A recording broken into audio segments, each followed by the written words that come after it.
live on YouTube.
Udayan, a rising of a new engagement, rising above all by unleashing our thoughts, raising the wisdom of our ecosystem.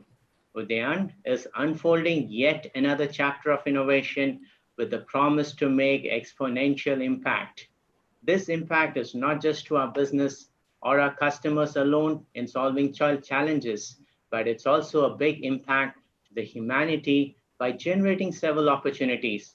Ladies and gentlemen, our distinguished guests, our star innovators, my fellow colleagues from STL, and numerous innovators and enthusiasts who have joined us live over YouTube from across this digitally connected world. Good evening. This is Anup Kiran from STL, your host for the evening for the next 3 hours. This is a momentous occasion today as we celebrate the grand finale of Udayan, our flagship innovation event at STL. And this momentous time, the excitement runs even higher as STL is celebrating 25 years coinciding with Udayan. From humble beginnings back in time to becoming industry leader in integrator of digital networks in the present day, STL has come a long way in these 25 years. Over these years, STL has transformed millions of lives who are making the world a better place. Let's take a look into the journey of 25 years. This is a story of you and me. A story of how we learn, communicate, and entertain ourselves. This is the story of an evolution.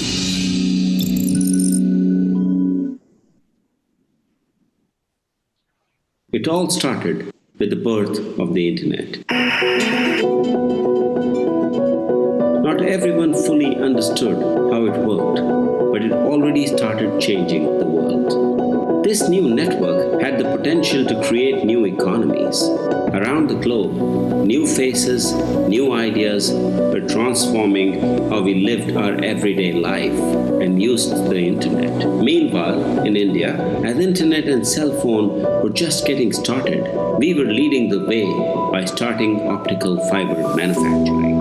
Starting with cables for local and regional customers. Soon, we started building our own optical fiber technology. Producing high-grade optical fiber for manufacturers and telcos in the region. Soon our fiber was traveling overseas. Starting with Austria. Before long, our reach was spreading farther than ever. The internet was becoming the symbol of the future of technology, democracy, and progress. The millennium turned an uneasy turn and rebounded with a wider reach of networking technology. Global economies started to evolve and grow. Soon, the global demand for fiber grew with new generations of digital networks. STL transcended borders to 5 continents. A homegrown startup started innovating. We diversified our portfolio and introduced an array of optical solutions. The technology was reaching a new level of data growth, of new applications. All these technologies needed superior connectivity.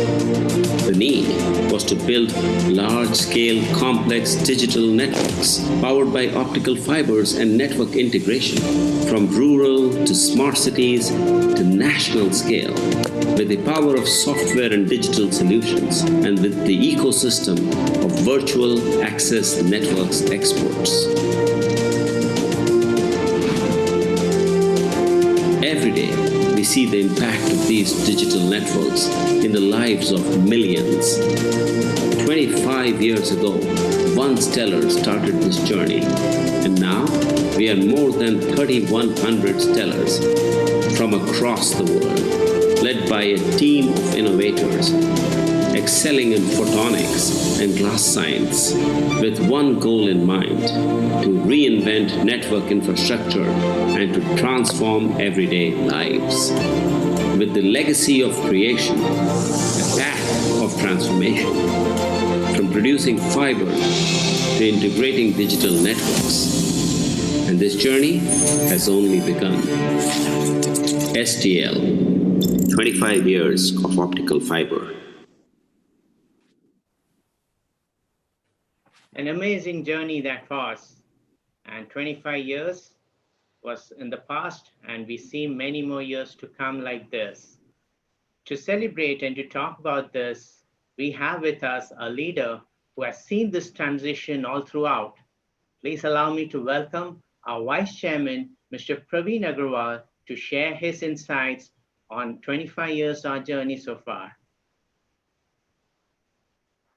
Thanks, Anup, for giving the wonderful opening session and introduction, and wonderful the journey of the way you have presented of 25 years.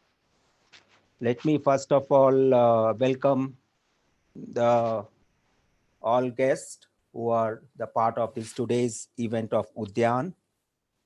Also, let me welcome all my colleagues of Sterlite Technology who are in the part of this 25 years of journey of Sterlite Technology, and also my other partners who are supported and helped us in this journey to reach up to the level where we are there today in this company.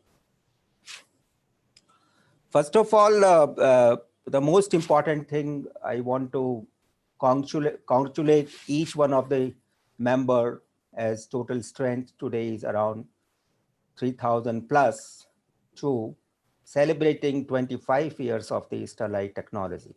This is a milestone has been achieved this year. This itself is a great achievement in the sense how the journey started, when the journey started, and how the journey has moved on with the all support and the help of the entire ecosystem and the entire partners, entire members, family members of Sterlite Technology. This was otherwise would not have been possible to reach at the level where the Sterlite STL is there today.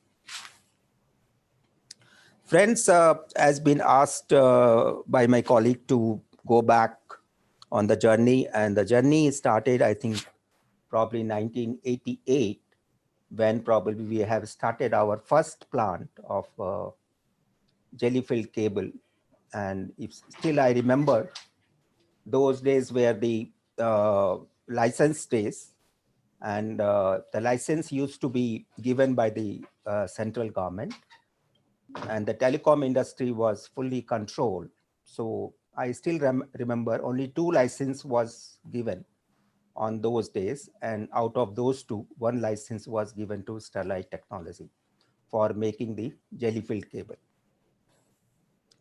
And this facility was set up in Silvassa in 1988. And that was the beginning of our telecom journey. In 1992, friends, we moved to fiber cable facility.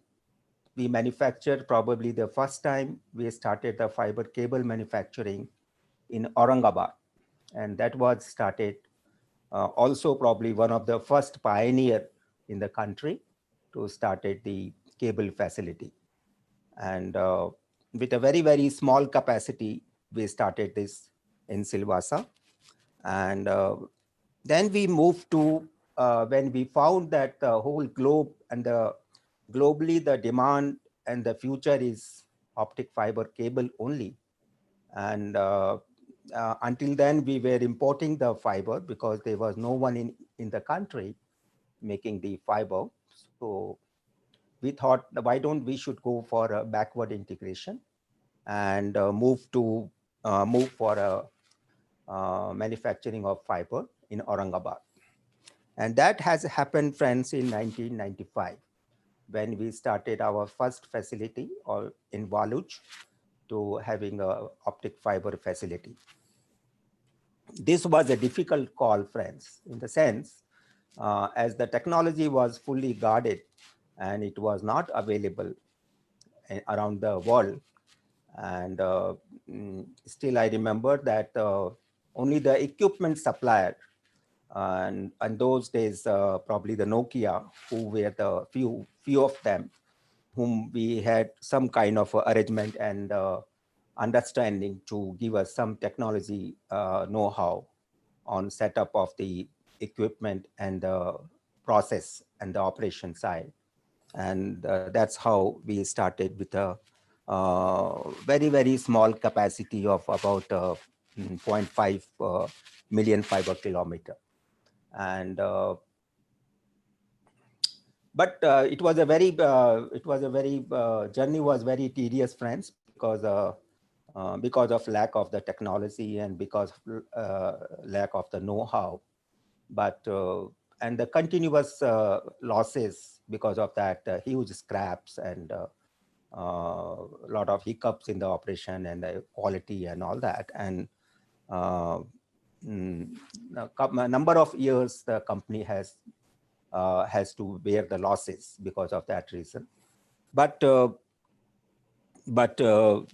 we have never left the hope, and the company has never left the hope, and the team has engaged with the full dedication, and be able to continuously we try to move up in the direction of this technology, how to we get the mastery of this technology, mastery of the product manufacturing wise, and that is how we are sitting today on the kind of a capacity the way we started. And we have today the growth of almost about 500x the growth in last 25 years of the optic fiber. So we are sitting on the 550 million fiber optic fiber kilometer capacity. So this is the journey, friends, and today we are among the top 3 or top 5. I would say except China, I'd say probably we are the globally in terms of capacity what we have built in India today. So this is the journey of, friends, our optic fiber and optic fiber cable. But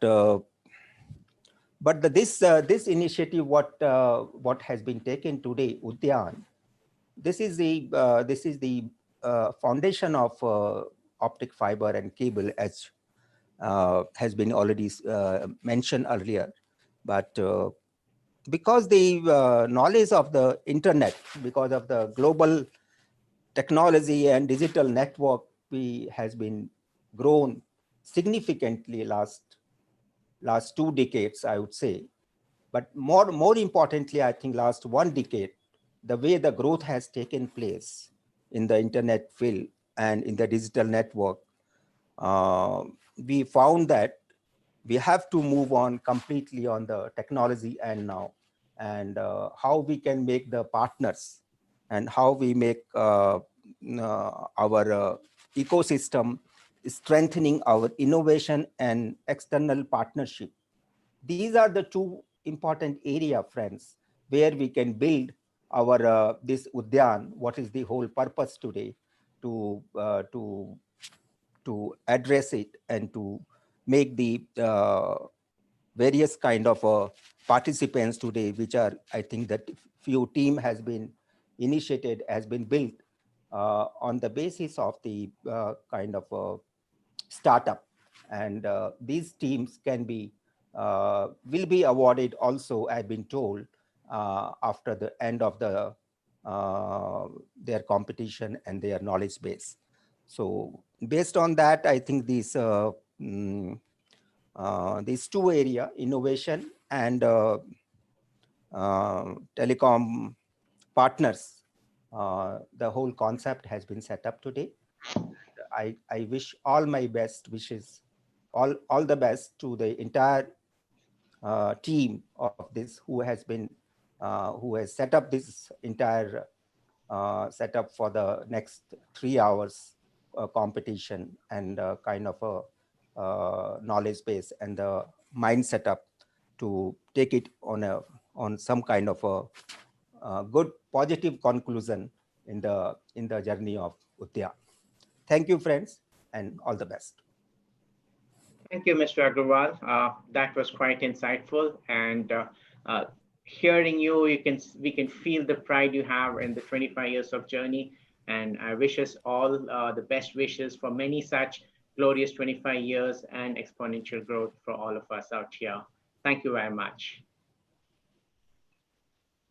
With that, let me just quickly take you through a quick glance into the next 3 hours. We have a packed agenda, and the adrenaline rush is high amongst the finalists, and I hope to keep you all enthralled.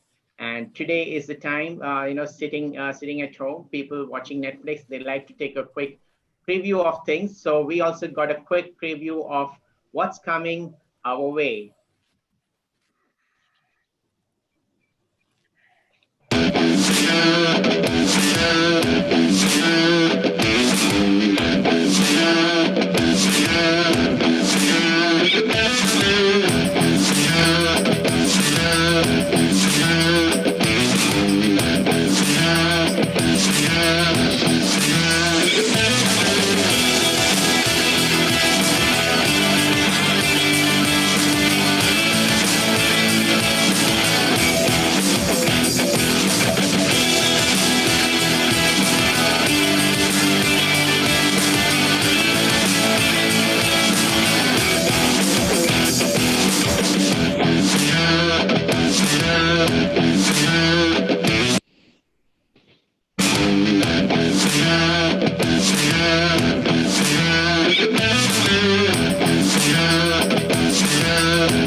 Brilliant. So those are our panel members, the keynote address that we get from our leaders, ranging from topics as wide as culture of innovation to building networks of future and building the ecosystem itself. And we also have with us a session that you all are looking forward to, the diverse panel of cross-functional members comprising of leaders from private and public telcos, from other industries and startup, being moderated by Gaurav. And finally, we also have the stars of the show, the innovators who have been associated with us for over a year, coming from far-flung areas across India. And today they'll be showing us the demonstrations of their innovations. And here we are. So what is Udayan all about? We've been seeing this, hearing this all this while, and I take this moment to share with you about Udayan. This is the culmination of a journey we began almost a year back with the launch of Open Innovation Challenge. Open Innovation Challenge is a platform wherein we can go outside our ecosystem to the outside world to get the innovations that's happening out here and adapt into our environment. The sponsor shares the challenges with the larger ecosystem and inviting all innovators, the startups, the academics, the individuals and entrepreneurs to help solve these challenges and work towards building a solution and deploying these solutions for the betterment of humanity. Come join me in experiencing a journey that began with our knowledge partners, AGNIi, almost a year back.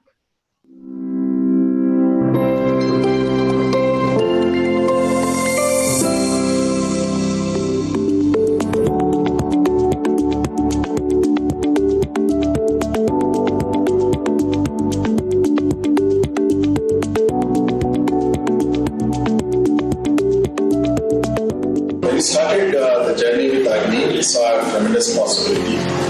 The possibility of getting billions of minds together in solving critical challenges of the industry.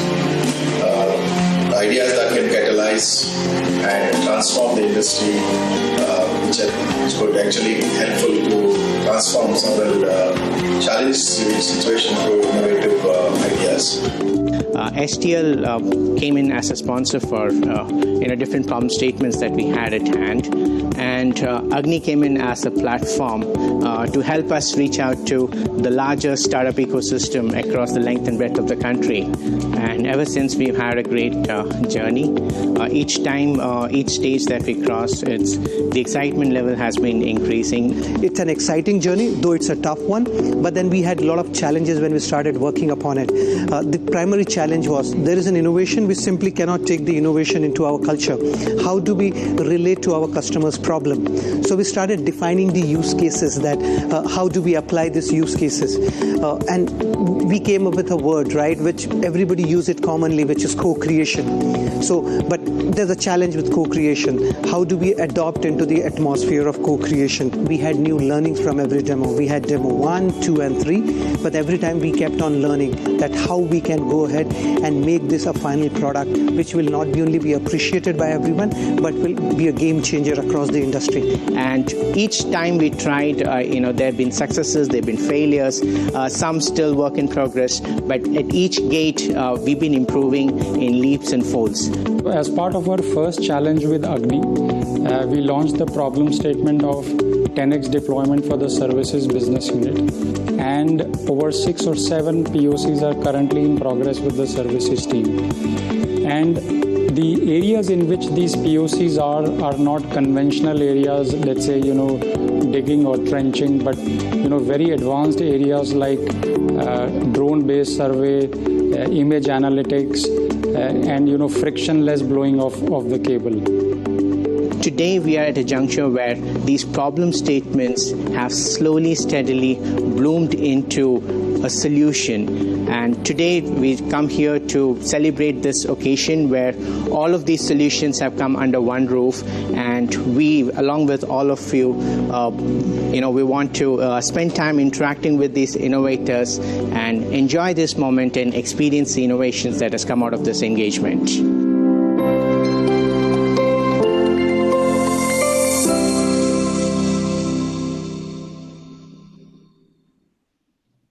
Such a collaboration, such innovations wouldn't have blown without the foundation of a strong culture of innovation.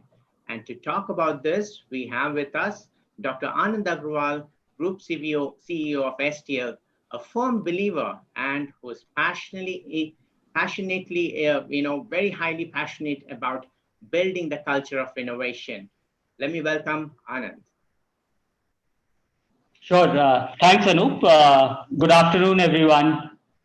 It's so I'm so glad to see this shift that we are coming towards, that we are moving towards the culmination of this event called Udayan. Uh, Udayan is all about, I looked at it's all about rising, and the innovation is all about changing the status quo.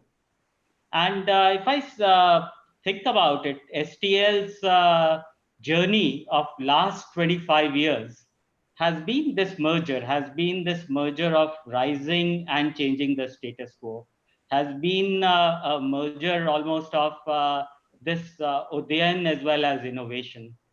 What we started off in terms of copper cables, moving on to optical fiber cables, moving on to optical fibers, then starting to do system integration of complex projects across the country, adding the software domain to this, and now building capabilities in virtualized access, in wireless domain, in fiber to the X domain, in data center domain. We have challenged and changed the status quo all the time. We have over this period completely rediscovered ourselves multiple times, and that has become a part of our DNA, that do not take anything for granted, think differently, and challenge and keep evolving, keep rising, and keep challenging the status quo. And the current event could not have come at a better time.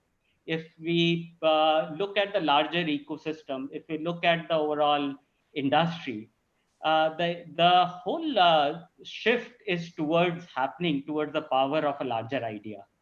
The fact that we can have now startups, we can have smaller entities growing with a large idea which is executable has never been as true as it is in the world today.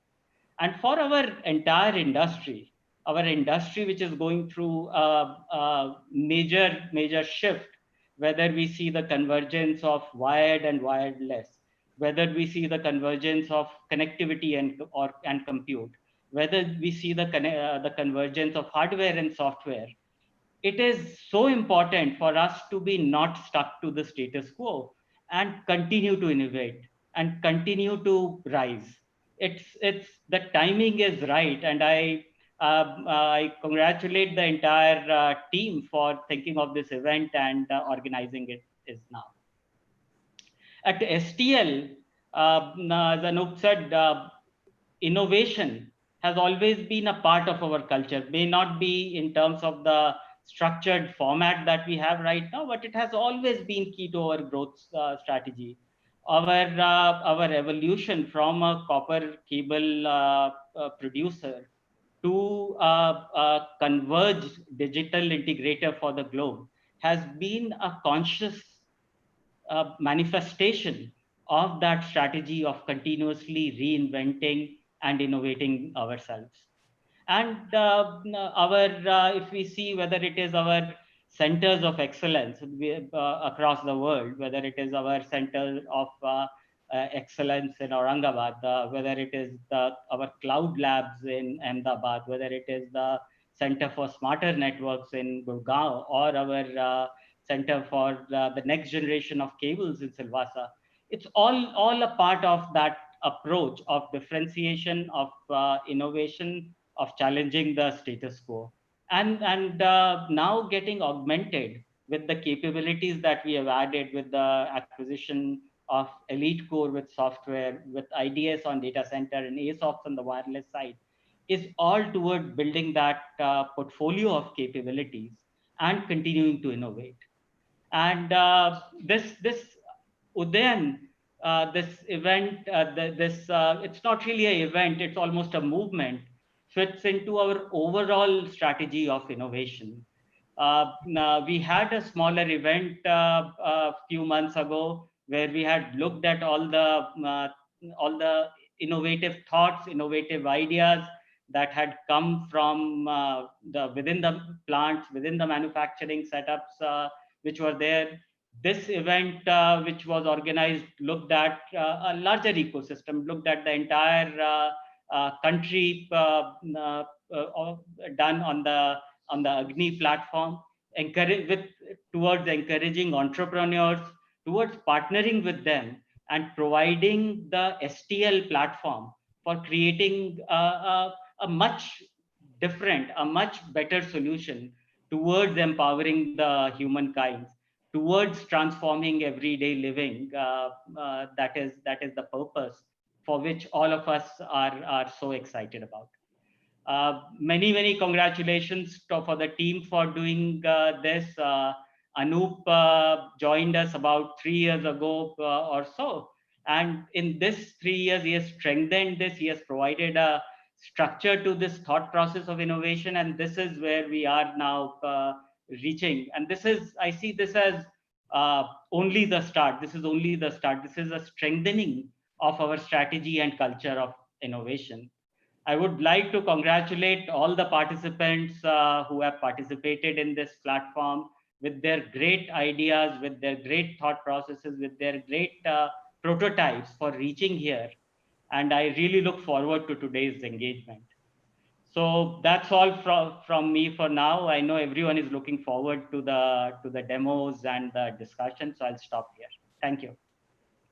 Thank you very much, Anand. And yes, our journey of innovation started a long time back, and we're just going to keep accelerating each day, each hour. And next, let me call upon our stage. Well, I can certainly say that, right? This is a digital stage. So let me call upon our digital stage, K.S. Rao, our CEO for Network Services and Software Business at STL, a charismatic leader, industry veteran, and visionary to share about the vision on building networks of future. Yes, over to you. Hello, everyone. Good afternoon, good morning. And I know you are all very eager to look at demos, and a lot of things are planned today. But Albert Einstein said that you can't solve a problem on the same level that it was created. You have to rise above it to the next level if you're really looking for something. So Udayan is a rising inspiration for us. Just not a start and end of a journey. It's just a moment where entire company has been very inspired to take every challenge that come across our way into, as Anand said, that to the challenging to the next level, which is probably industry first, and then which could be bring a very different breakthrough in the way we build networks in future. So I think we all know that how this last 150 days has been. There has been a paradigm shift in terms of, Anup, you can move to the next slide. So there is, I think we all going through this pandemic situation, and I'm sure that all of us have gone through a lot of difficulties across the kind of day-to-day lives that we see. I think a big gratitude for the people who are actually protecting us in the current times, both healthcare and law and order situations, and as well as general administration. So a big gratitude for all of them to living up to their values in the current difficult times. But I think what this has brought in this shift is, if you look at it, the ecosystem has started responding to it. I think this is a big shift that we see, that digital enterprises are coming up. We are connected virtually today, even for this event, which otherwise couldn't have been possible. And all the things like digitalization of services, virtualization of classrooms and hospitals happening.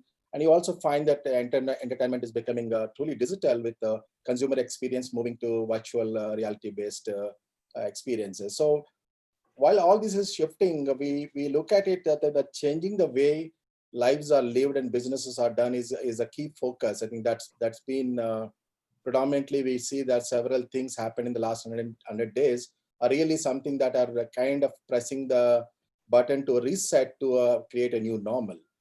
At the same time, this is impacting the existing infrastructure. You can find that most of the existing digital networks are actually running at the fullest capacity, and then everyone is actually looking at how do we bring a scale and quality to really cope up with this.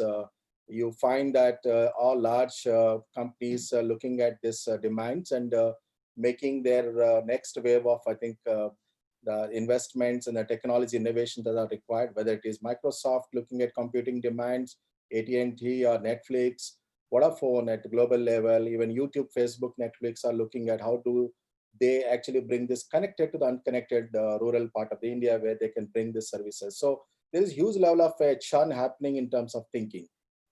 All these things are essentially creating a need for a digital transformation, and which is what we see is going to be the next wave, that where it brings in a kind of, I think, all the customer segment that we are in, be it with telcos basically focusing on 5G and FTTH networks, and cloud companies trying to build edge networks and data centers, large enterprises and focusing on specialized next-gen networks, and with the governments focusing on digital infrastructure for all these things are bringing three distinctive areas for us to focus. One is the scale at which this entire digital networks require transformation, because you find that huge level of data traffic is going to happen to the extent of 4 times what current levels.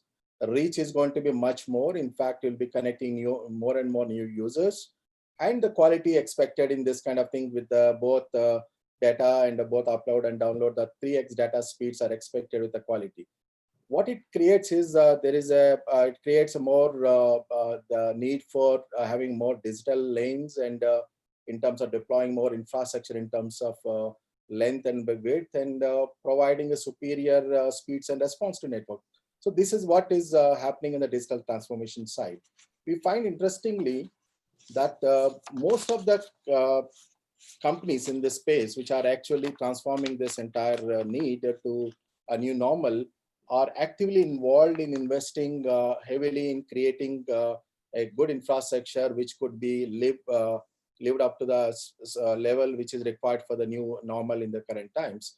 You see that most of these investment plans done by all our global customers are actually very, very encouraging to see that how they can actually accelerate the network deployment to make it faster.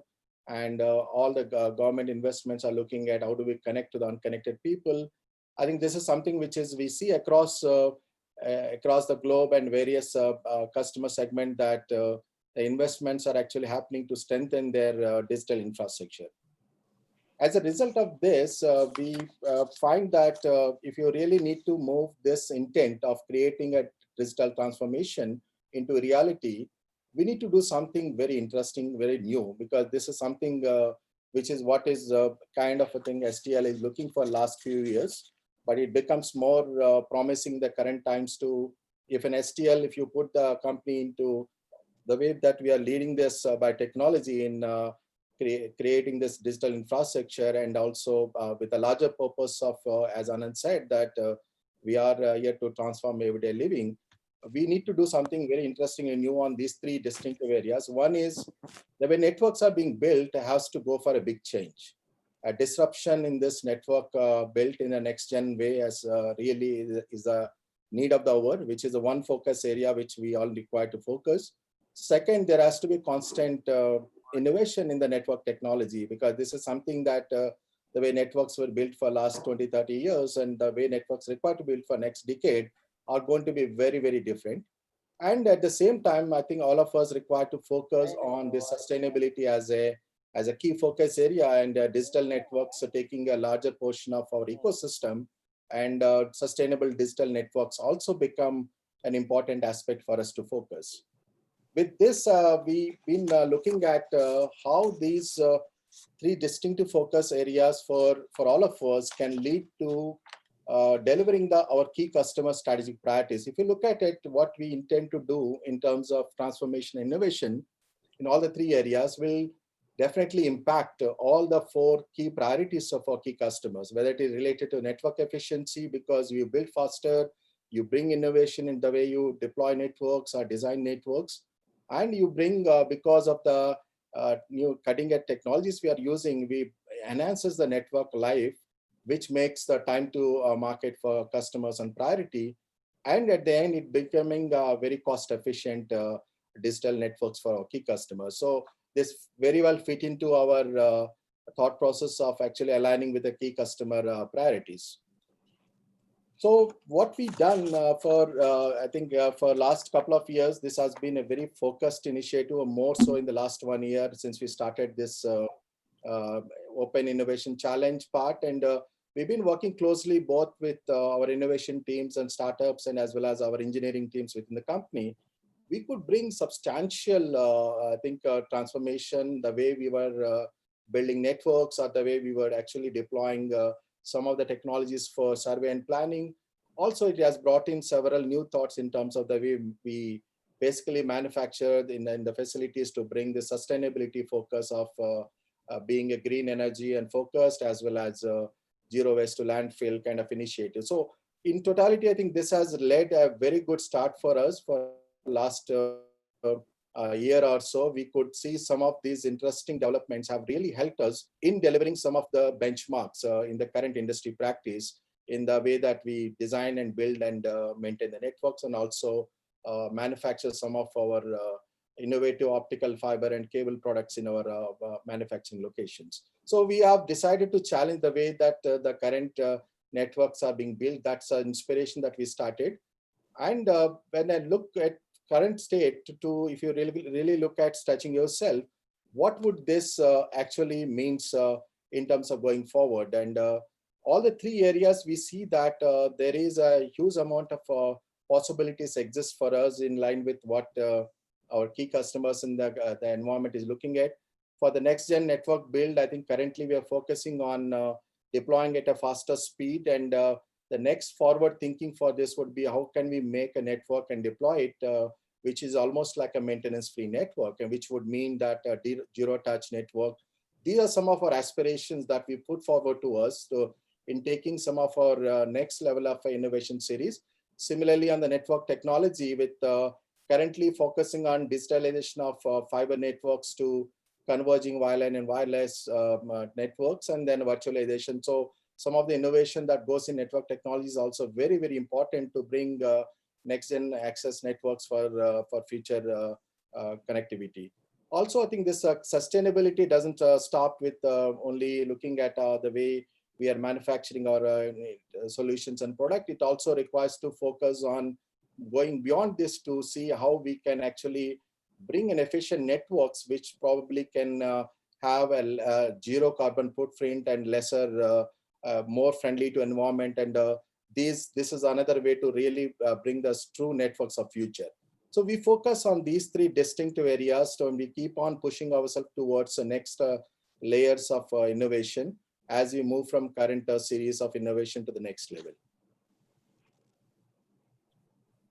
So this is I think as a Udayan will definitely contribute as a just concluding this. So we are fundamentally very clear, very, very confident that this is the only way that we can bring a big differentiation, the way we exist in the industry, and the way we would contribute to some of the large networks that are being built by most of our key customers in making sure that all their strategic priorities are always kept as a priority by innovating and becoming this most efficient and effective networks, and also at the same time keep focusing on sustainability of this. So this is all the journey about this Open Innovation Challenge for STL wouldn't have been possible without this AGNIi. I think as you all know that AGNIi is like an accelerating growth of new India's innovation. And we came in touch with Rahul Nair sometime last year, beginning of last year. And this is something that very exciting discussion that we had when we just kicked off this AGNIi. And Rahul Nair heads this AGNIi mission, and he's also Vice President of Invest India. And he has been very active in making sure that AGNIi and STL with Startup India and Invest India together, we come together to this platform, and he has really helped us to bring this to the current state of engagement on open innovation challenges. And Rahul has been working very actively in both in public startup collaboration, also national digital strategy, rural digital governance. And let's welcome Rahul Nair to this forum, and happy to have him to say a few words. Thank you, KS. Thank you so much.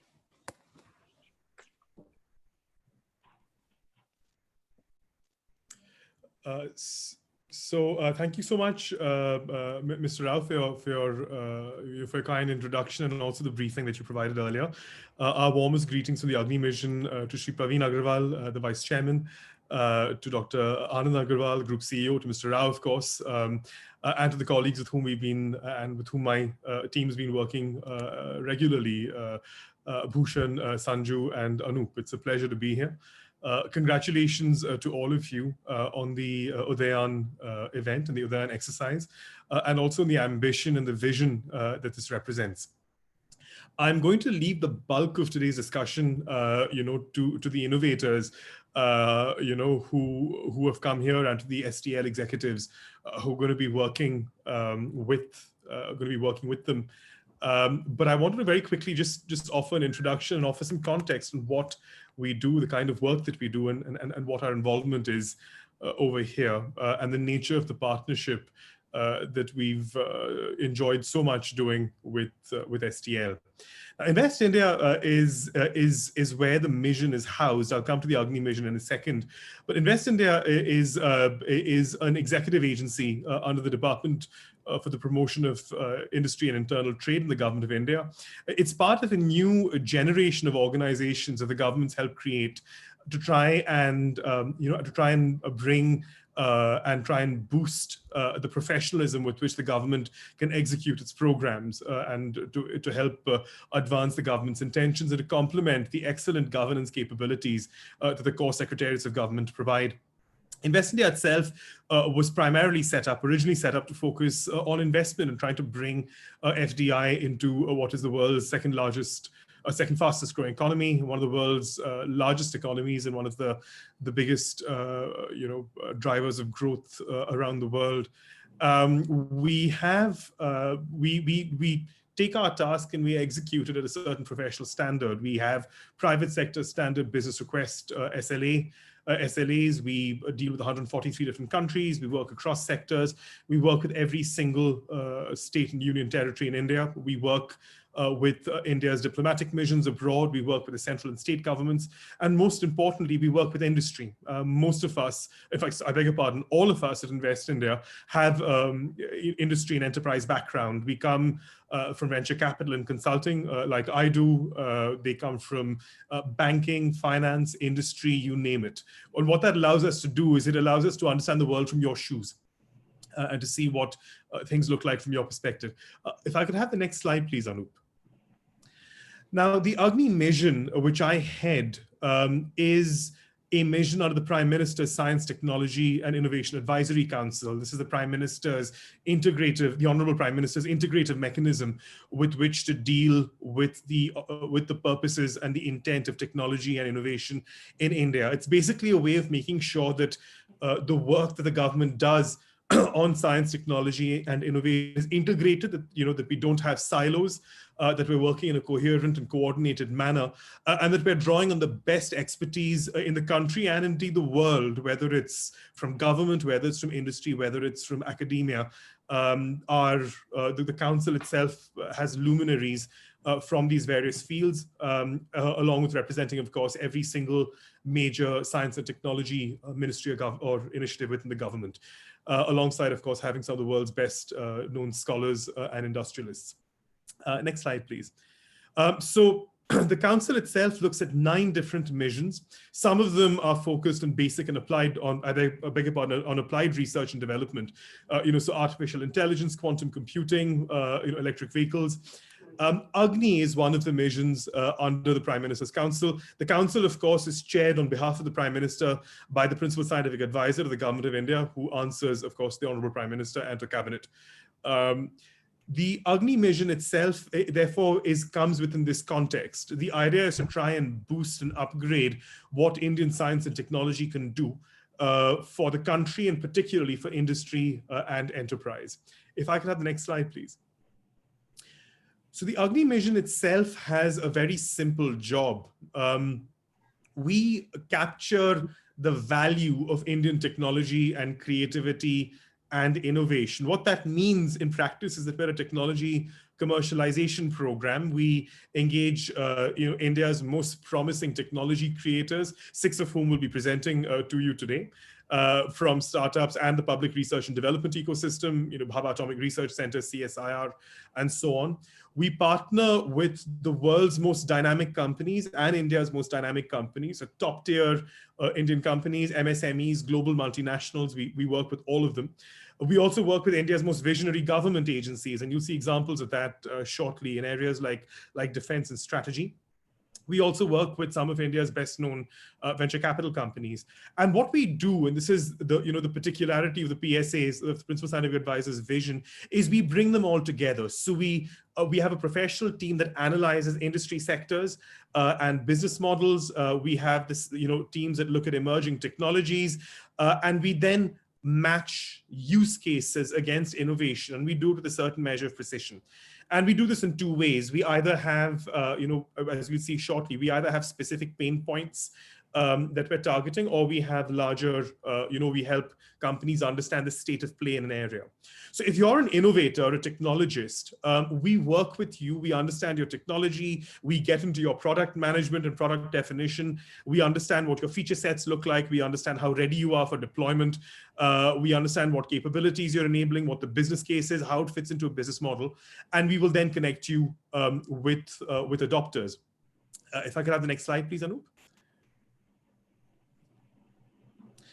Similarly, if you're a company, whether you're a multinational, whether particularly if you're an Indian company, we try and identify and understand your business pain points. We do this in a very quiet, discreet fashion. We do our sector homework before talking to you. And from that, we generate use cases, clear, specific pain points that have business value for the companies with whom we're partnering. We make sure we get it right. So we shape it. We talk to your business teams, to your strategy teams, to your procurement teams, to your technology teams, and your product management teams. And then we match technology against this. And we basically solve 3 categories of problem if you're a company executive. If you're in a sector and you have a very clear pain point. You know that you want to upgrade business capabilities in a particular area. Maybe you want to improve, you want to make sure that you can maintain optic fiber without devoting quite as much manpower to it. Maybe you want to try and reduce customer acquisition timeframes. Maybe you want to try and understand how to use your spaces better if you're a company. But you're not sure, and you're very clear on these capabilities. We can find you technologies that specifically engage with that challenge. If the second category of problem is if you don't know yet what you want, but you're concerned that you don't want to be outflanked. You know that your field is being transformed with emerging technology. You've heard that AI is doing things and IoT is doing things, but you're not quite sure what it is, and you want to make sure you stay competitive. We'll give you not the 1 or 2 specific technologies, we'll give you a snapshot of the entire sector. So we run open innovation challenges, which will give you in one shot state of play in a sector. And that allows your business leaders and your decision makers to determine what technologies you ought to be looking at in more depth as you continue to grow your companies. And in the third case, if you're not aware, and this is the classic fear of any business manager in a company. If there's genuinely disruptive innovation, technology that's going to change your market for you, technology that's going to change your industry for you, and you don't know that it exists and you don't know that you need it, and we're aware of it, we'll bring those technologies onto your radar so that you can get ahead of the curve and you can start making the changes that you need and incorporate technology before you get disrupted or outcompeted. That's if you're companies. We have a different set of services for government. I'll talk about that later. And so we therefore have 3 key functions at AGNIi. We have our technology adopter group, Sanju and Mr. Rao and Anup and Bhushan will be familiar with my colleagues Himanshu and Raghav who work on that side. And they do the business analysis, the sector analysis. We have a separate team that focuses on innovators who work and try to identify the best technologies, whether in startups or in public R&D 1D labs. And we have the bit in the middle that's important, which is to try and get technology ready and ready enough to be able to engage these adopters so that they're deployable. And this team talks to venture capitalists, it talks to product development teams, it talks to prototyping and fab labs. We take care of that part. If I could have the next slide, please. So that's the idea, but let's give you a concrete example of what you're talking about. During the preface, the introduction, Shri Praveen Agarwal ji stated 4 very important words. He said that technology was guarded. Now, why should a hardworking company, a company with vision and ambition, particularly an Indian company that's trying to compete, that's got to focus on excellence, why should that ever happen to an Indian company, particularly when you've got technologies that are available in India that can help give you that competitiveness? That's what our demand engagement looks like. We work with Indian companies. We also work with some of the world's largest multinationals. We work with government agencies like DRDO. And we also work with the non-profit sector, working in human development challenges to try and identify a whole range of technologies. Now, those technologies can vary. So, to give you an example, we worked with one of the world's top 3 chemicals multinationals to help them identify amazing Indian technology, pyrolysis technologies that can break plastics down into their constituent hydrocarbons and do it more cheaply and efficiently, helping drive green tech. We've helped one of India's largest infrastructure companies access AI facilities and AI and image processing technologies to help manage their real estate better. We've, in the recent COVID-19 challenge to which Mr. Rao referred in his opening presentation, it is genuinely paradigm changing. We've identified a huge portfolio of technologies, including testing technologies, to try and fight against the COVID challenge. Many of them have received venture financing. We've helped deploy drones in Varanasi, its smart city in the Honorable Prime Minister's constituency, to help sanitize large areas swiftly. We're in a very different kind of territory over here. Next slide, please. Now, to give you 3 quick examples, of the kind of scaled work that we do with, you've seen enterprise so far, but also with government. We've worked. I noticed smart cities being one of the focus areas, that came up in the STL strategy presentation just now. We work with smart cities. We've done it. We've actually helped, drive the commercialization of 55 different commercialization instances with technologies that vary from AI, to waste management, to traffic management. We've worked with the Ministry of Electronics and IT to try and take state-of-the-art technologies, again in AI and IoT, for example, out of the laboratory into industry. We're also working with, with the Prime Minister's priorities in areas like agriculture and farmers and farming, where we've driven more than 130 commercialization initiatives, helping farmers and and startups connect over a whole range of technologies to help drive seeds, to help grade crops better, to help transport them more efficiently to markets, and so on and so forth. Next slide, please. Let's really start winding up now. So we were tremendously excited, my colleagues, Himanshu and Raghav, who are here today and listening in, and of course the whole AGNIi team. We were delighted to work with STL on your innovation priorities and innovation strategy. It's great to work with an Indian company with the kind of ambition and vision, as I mentioned at the beginning, that STL has. We worked with STL to help them address a very clear and specific sort of challenge, which is to try and find innovative network solutions, which could synchronize and synergize with your optic fiber business. We worked with some precision, so we helped identify a particular portfolio of technologies that matched specific business needs that are related to your growth plans over the next few years. And you will today see what emerged from that. We've got whether it's technologies to help drive cabling through longitudinal vibration, whether it's better boring technologies, whether it's autonomous drones to help you reduce maintenance costs, coin sensors, IoT-based monitoring, as SenseGiz and InfinityBeam are offering, or whether it's AI. And I know that Tanvi Mustafa will be talking today about his deep learning-based intelligent surveillance technologies. We've been able to prove that it's possible to get world-class Indian technologies to help a world-class Indian company. It's been a very exciting partnership. It's wonderful to see what this has culminated in today. with the Udayan event and initiative and platform. And we look forward very much to driving this collaboration, to helping Indian innovators drive STL's competitiveness and global standard excellence. Thank you very much for your time. And again, wishing you all the very best with this exciting new initiative. Thank you, Rahul. That was really insightful. And I can see that, I've been working with you guys for over a year now, and I still learning a lot of things that you're doing. And this is really impacting every citizen of India.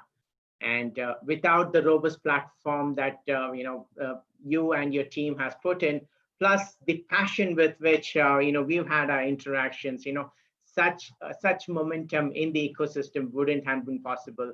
And for industries like us to make an attempt to throw our challenges into a wide open space and to be able to reach the nook and corner of a country wouldn't have been possible without such a platform being in place. So thank you very much, Rahul, Himanshu, and Raghav for the kind support that you all have been providing.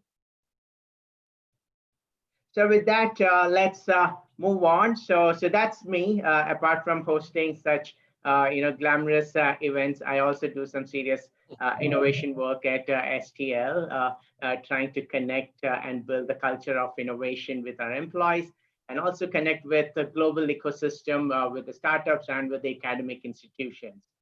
So on this moment, let me take a quick stab at how we are going on in the industry with the Udayan. So we started this journey, like Rahul mentioned, on a journey of open innovation challenge, and using the platform provided by AGNIi, we could reach this wide ecosystem, it's comprising of 3 lakh startups, the government institutions, the IITs, IISCs, and even individual entrepreneurs and innovators. And when we did the specific problem statements, we were overwhelmed with close to 45 applications coming across multiple states, and we had our process going through the applications and assessing how we could kind of absorb these innovations, the thought processes and ideas into an STL environment and kind of co-create these solutions. And in the process, we shortlisted 16 initially, and eventually moved into the current state where we have 6 finalist teams. And the engagement model is a pretty much simple form. As you see on the bottom left-hand corner, that was the launch dates when we decided upon launching this on the portal, and eventually moving into working with the innovators, identifying the use cases, defining what kind of engagement is the list of possibilities, and also what are the challenges that we have, and then taking those ideas into prototypes, taking them to the field along with a larger team of STL, and looking into the possibilities and seeing them and experiencing these solutions, coming out into leaps and folds to kind of resolving all these challenges. And eventually coming into a boardroom discussion where we start discussing, how do we convert this into a work order, and eventually taking it onto the field. So it's been a great journey that we've had with all of us here. And these were the promises that we made a year back, and I'm glad, and really it's my privilege to stand here to talk about a state where we are fulfilling these promises. The first one being the cash prize. And we started this program with a competition, which is the culmination that's happening now. So we will have the much awaited event of the startups coming and pitching, and we'll have the winning announcements being done. But apart from that, we committed to providing, and all of these teams have already started working on many of these pilot opportunities. They've already got some of the financial assistances that we spoke about, and eventually, taking it to the field. And we're looking at how we can look at be it technology licensing or a kind of a commercial engagement, and how do we take these things forward. So this is a great progress that we have made. And just before we get into the startup demos, there's a quick glimpse into the problem statements that we had launched last time. The theme was network deployment. These were the 4 problem statements around no blowing cabling. How do we do no deducting? and looking at non-penetrative utility detection, and last but not the least, the preventive surveillance and maintenance. So around these problem statements, we got several solutions. And this evening, I'm happy to introduce this jury, which is comprising of stellar leaders from multiple functions representing different point of views, in which they will be doing the assessment of these startups. And I'm sure this team is going to have a tough time looking at the way the solutions have come out. So more than I find this, I'm also going to say all the best, jury. It's not going to be easy for you. Moving on, this is the introduction of the stars for Udayan today. We have the 6 finalist team, and we will go into the presentations and the demonstrations in this particular order. And quickly, before we get into this, a very simple list of guidelines. We will have this in the pitch format, which means 5 minutes of presentation by each startup.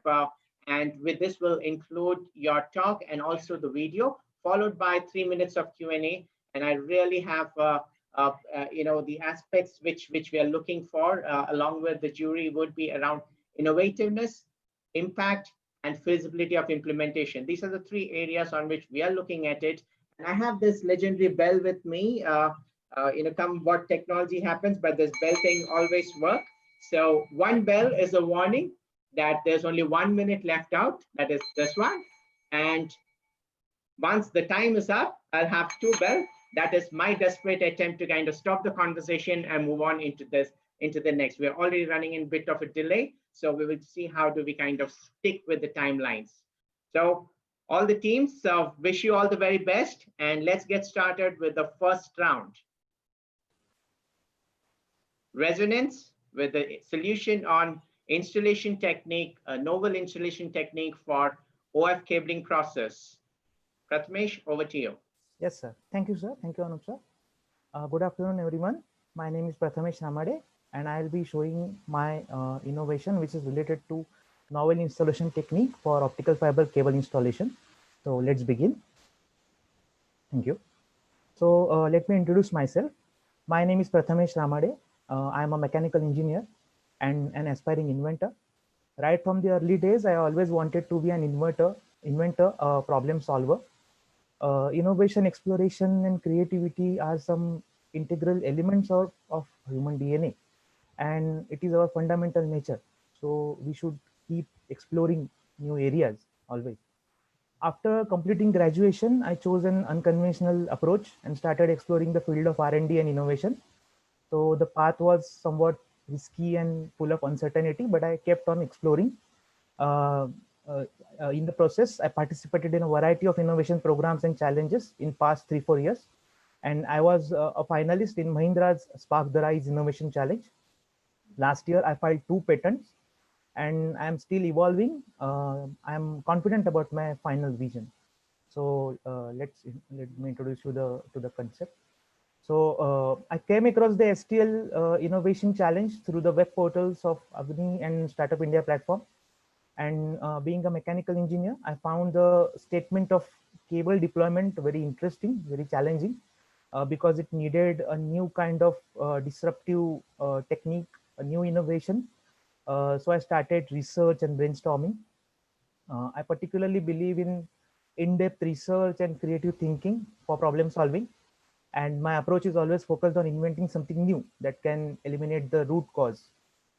And I realized that the friction between the cable and duct is the key problem that needs to be addressed for better performance in cable deployment. So the proposed solution or proposed innovation is based on a disruptive concept of friction reduction by means of vibration.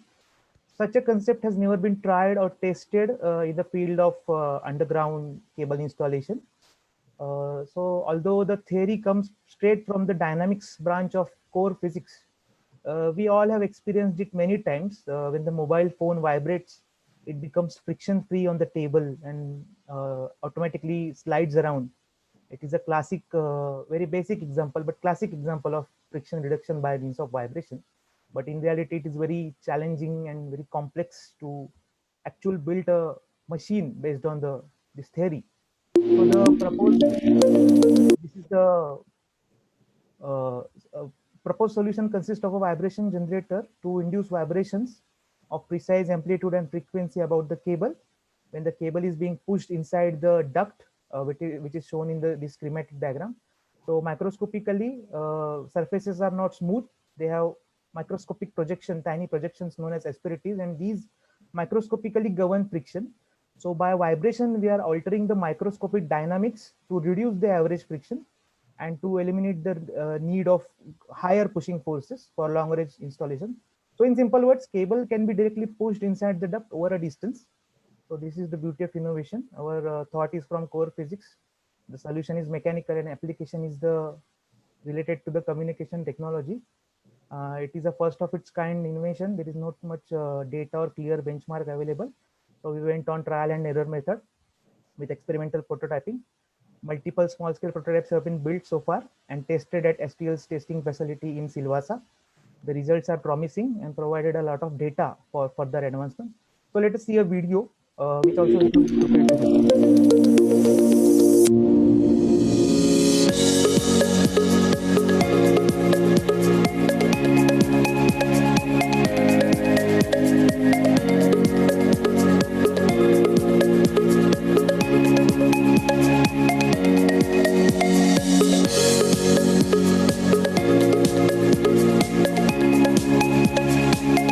Hello, my name is Prathamesh Ramade.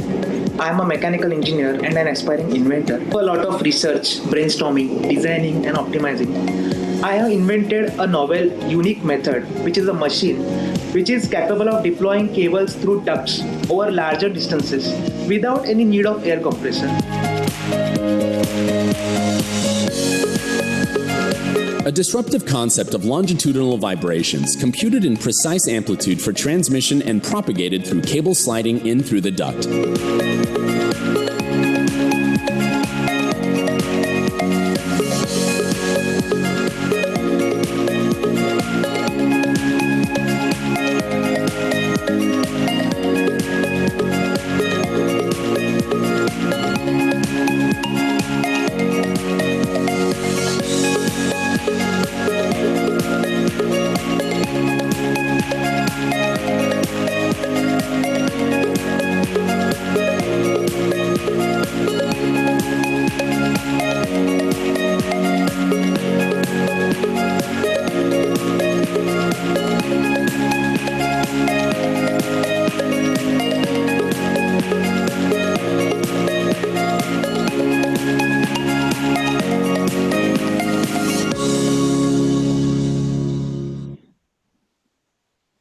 Thank you, sir. Prathamesh, I'll give you a quick 30 seconds yes, to cover this. So there are many advantages. It has potential to disrupt the existing blowing technique. The new machine will operate on a less power supply. So there is a power optimization. The solution offers speed and range improvement, and it also offers an improvement in or optimization in the cost and overall efforts. It is a first of its kind technology, and I have filed a patent application in November 2019. To end the presentation, let me give an additional aspect. So through the research and prototype testing and experience, it is understood that along with friction, cable stiffness is another major limiting factor that exponentially increases the pushing force requirements in bends and curved section in a complex duct route. So I realized an additional concept of stiffness reducers, which when combined with the vibration method will act as a catalyst in the overall optimization.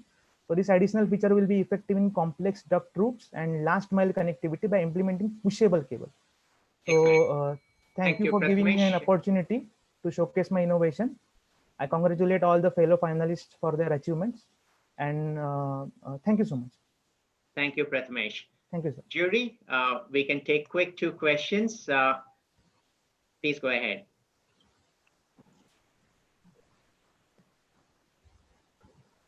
Okay, one quick question from my side. First of all, congratulations. This is a very good, interesting innovation. Have you thought about what happens if the pipe has some kind of a bend, or have you done some study on how much bend your system can take, or is that not a problem at all? Yes, sir. So we did like 3 testing in the demo track at Silvassa, and there we have a bend after some 170 to 200 meters, 90-degree bend, which is a very complex feature in the duct route. So like I told in the end of the presentation, after a lot of research and actual practical experience, we understood that in the bends and curves, even even in the normal undulations in the duct, stiffness plays a major role. So it multiplies the overall friction and exponentially increases the pushing force requirements. So I have an additional, which is like these things we know during the process in the R&D. So I understood and so I realized and conceived an additional concept which is related to the same point, the stiffness reduction, the stiffness reducer components, which can be added on the cable either prior to installation or even in the manufacturing plant. We can add at the end of manufacturing process. It is under development. So when we combine the two methods, like vibration and friction, the stiffness reduction, we'll have a smooth maneuverability in the curved and bent section, which is very crucial in last mile connectivity and complex duct routes. So we can tackle all kinds of curves and bends through that process. Thank you, Prathmesh. I'll take one more questions from rest of the jury. Manish, here, can I ask a question? Yes, please go ahead, Manish. The question I have, Prathmesh, fabulous product and idea. Thank you, sir. Is with the vibrations that you have, does it actually reduce in any way the life of the cables and increase the chance of breakage? Yes, so we even tested that thing. So every cable has a certain limit in tensile and compressive strength. So I calculated accordingly, and I'm keeping the inertia forces of vibrations which will be acting on the cable below that installation maximum compressive strength and tensile strength what cable has. So there are three parameters, like reducing the pushing forces, but keeping the stresses, the inertia forces and stresses on the cable to the minimum. That is the major challenge, and it is like a triangle. So if we try to reduce one thing, two other things they increase. So I'm focusing on that, and accordingly I'm reducing the either amplitude or changing the frequency. So there are we did 3 tests, and in the very first test we actually crossed around 200 meters, more than 200 meters. It was a small scale prototype, low power prototype. So yes, that is a major target, to keep it within the compressive and tensile limit of the cable, which is around 1000 newtons for ordinary flexible micro cable, and larger for heavy duty cable. Yes, sir, that is the point, and we are working on Thank you it. very much, Prathmesh. Really great innovation from your side. Thank you, sir. Thank you for your time. All the Thank best. you, sir. Thank you, sir. Moving on, let's get to the next one. This is InfinityBeam, and we have our innovator Chaitanya Dareshwar. Hi, everyone. This is Chaitanya from InfinityBeam IoT Labs. We are a team of technology solution providers that focuses on bringing innovations in technology, both in terms of solutioning from the software perspective and information technology from the hardware perspective, which we know as IoT. Our IoT product is patent pending, and we look forward to getting a resolution on that within 2021. Our team primarily is experienced technology solutioners. So Sanjay especially is from IIT Kharagpur. So we have an extensive background in terms of IT as well as the applications of IT to business. I have a background as a researcher, as well as I'm a published author for some technology focused business books. We can proceed to the next slide, please. Okay, so our core product is an IoT product which focuses on remote monitoring as well as a couple of other capabilities. The specific use case that STL had offered us was one that focuses on passive boxes. As you know, fiber optic distribution boxes are generally passive boxes. They do not have a power source attached to them, but they're ubiquitous because now with small cell, 5G, and fiber to the home FTTH technologies going all over, the need for these boxes is very high. The problem nowadays is the key management, access management for these boxes is through a physical key. So it becomes very difficult to manage traveling for personnel, engineers who will come back to the home base, collect the key, then go out to site. Managing the key becomes tricky. There's security and access control limitations, because having a key means you can make a copy easily.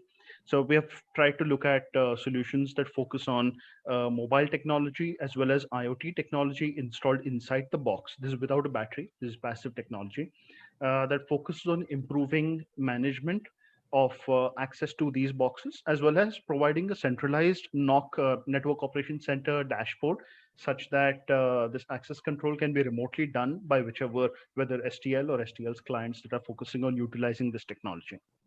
Next slide, please. So this is roughly how the innovation works. Our device, which is shown in green here, is the unique product. This sits inside the passive box. It does not have a battery or anything of its own, and it cannot be tampered with from the outside easily. The engineer would visit the site with an Android device, a phone in this case, in our use case, with a specialized cable that plugs in only into this box. The app on this phone, which is also developed by us, communicates with the IoT device. And based on authorization controls, both from the IoT devices side as well as from the relevant secure server side, which is at the client premise, control of this box is enabled or disabled, and the deadbolt can be opened, locked, or prevented from opening. We provide a lot of reporting based around this, which essentially allows the client to see what is going on with their field installation. We expect that there'll be a massive utilization of passive boxes in the future, because small cell 5G and FTTH are simply growing, and it's going to be all over the place real soon. We believe that this is going to reduce risks in scenarios like with COVID, or otherwise other high risk and crisis scenarios. The big plus point, of course, is the fact that it reduces travel time. You're looking at a reduction in the number of kilometers that staff has to cover to be able to perform a particular activity. Since all of this is managed through the app, and mobile phones have internet connectivity, so they will receive the relevant authorizations from the server without any need for physical transport. We can move on to the video.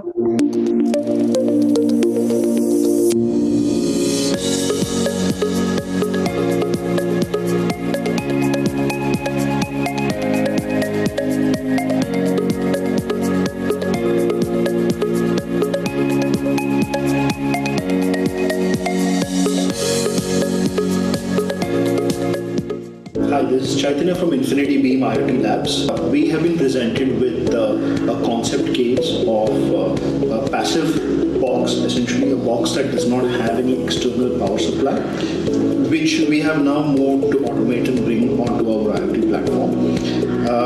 The technology that we are applying here focuses on utilizing the ability of a mobile phone to control the security access to this particular kind of device. So here's a demonstration of our passive box lock mechanism. I've now connected the passive box to my phone and started the app. I've requested permissions from the system to connect to this particular device. This device has identified itself with a unique ID, which I will only be able to access if I'm given permissions by STL. Currently, permission is granted. The box status is marked as locked. I will now unlock this box. The box has unlocked.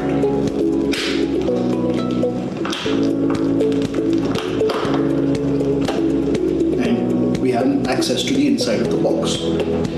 Once I lock the box again, and as you can see, the box does not open. This concludes our demonstration for the passive box lock.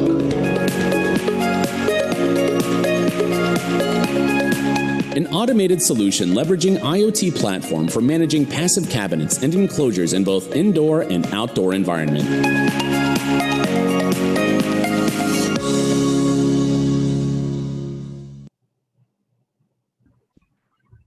Okay, jury, any questions?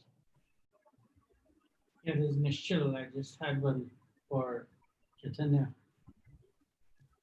Yes, hello, Nishchal. Hey, hi, Chaitanya. Hey, great stuff there, Chaitanya. I just wanted to ask, like, what is the differentiation of the solution here? You know, you have these so many companies in the world, like even if I talk of somebody like Godrej, who are allowing for remote locking and unlocking access management. And secondly, even the material I saw in the demo, unless you have something else in mind, it seemed like you could temper with the box anyway, physically, to open it up easily. So I just wanted an answer to this one. Like, so I'll address the box piece first. In the box you've seen in the video was a trial box that we had utilized from our end. We didn't at that point we didn't know what boxes STL wants to install this in. STL has actually given us a large gray colored, extremely tough and extremely rigid plastic box. So I believe that is the one that's installed in the field currently. Physical tampering is something that STL has said that they will address at their end. So there's not much for us to do on that front. On the other piece, as far as availability of a similar product is concerned, remember our focus is passive boxes. Essentially, we're not providing it power from the other side. Godrej and most of the other remote locking solutions, they focus on having power available at the other end. And the risk of this is that when you have a solution like this, which is focused at engineers, going to be installed in dusty places and scenarios like that, either your cost of implementation is going to go up significantly, or otherwise the risk of damage to the product is going to go up significantly, or the risk of tampering. You know, like in housing societies and scenarios like this, where there is a lot of people around, there's always going to be inquisitive people, you know, children, etc., who are going to go and fiddle with the box. So when you have a potential access panel available, you'll have somebody coming with a screwdriver and fiddling with it. So our solution does away with these scenarios, and there's no visible attack surface on top of the box. So it reduces the possibility of infringement, which otherwise would happen in most other lock scenarios, at least today. Sure, thank you. Thank you, Chaitanya. I think we have run out of time, so we'll have to limit ourselves to one question for you. Thank you, Chaitanya. Great presentation and great innovation. I'm sure it certainly will help release a lot of challenges that we face on the field. Thank you very much. Thanks, everyone. All the best. Next upon our demonstration, let me call upon Vecros Technologies. We have Besta Prem Sai with us. Besta, go ahead, please. Hi, Anup. Hi, thank you. Hi, everyone. We congratulate Sterlite on 25 years of optical fiber. We feel excited and grateful upon our selection to final of Udayan, the co-creation initiative. We are presenting you autonomous drones for preventive surveillance of optical fiber network. We understood that STL and its partners face problem in preventive surveillance due to cost overhead, delayed errors, and no centralized reports combined with human errors affecting their business and customer satisfaction. We felt our solution should be real-time, very accurate, and innovative. We tried smartphone-based apps and sensor-based approach, but neither of them are scalable to hundreds or thousands of square kilometers. And then we turned to drones. But drones are nothing but flying smartphones. They need a pilot to control them. If we can remove pilot from the equation, then we have an innovation where we can scale hundreds of drones to scan an area. We can send them at the comfort of our office. Next slide. At the comfort of our office, task them to analyze a location and send the data back through cloud. Next slide. One app for any drone powered by Vecros. Our Vecros autopilot runs the drone. Our Vecros cloud integration integrates the drone with multiple user ground station as a medium exchanger. And we have one app to plan, execute, and analyze every aspect of drone operation. Next slide. This is our quick demo of our solution.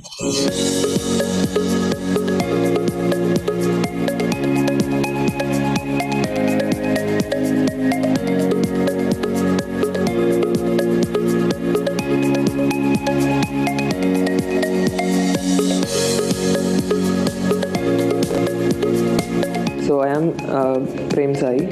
I'm a graduate from IT Delhi. So we are an aerial robotics company. We develop autonomous software for drones to autonomously navigate using GPS and other sensor systems.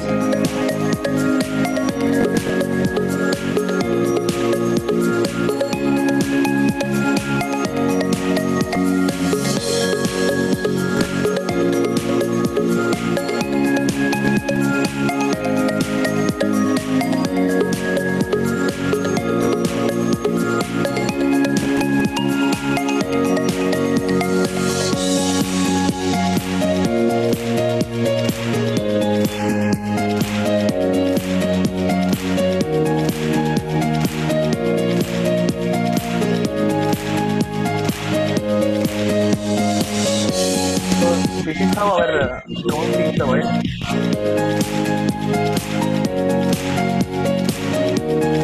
Generate reports. I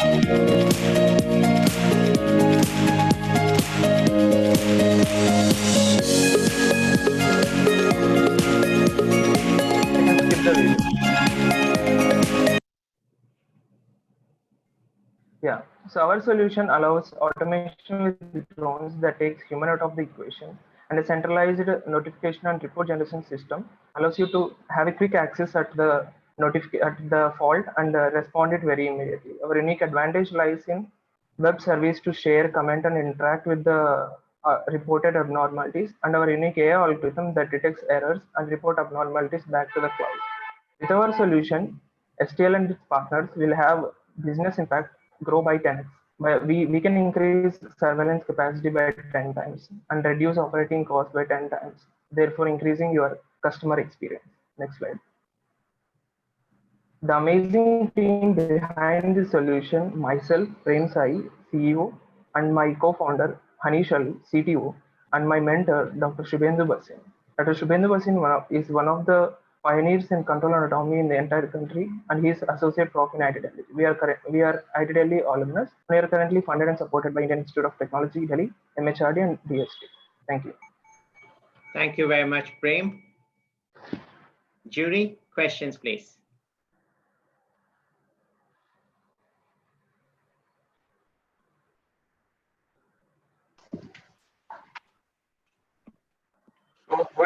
Sushil here. Prem, one question that in your autonomous drone, where the brain sits in, where you are all AI logic, because what I see that it is a human intervention is not needed. How this whole programmable things, where it sits in? It sits in the drone itself. You just need to send command from your interface. So you can log in, select a location or select a link, send a location to the drone. Drone automatically analyzes its surrounding environment and adjusts itself and follows the path.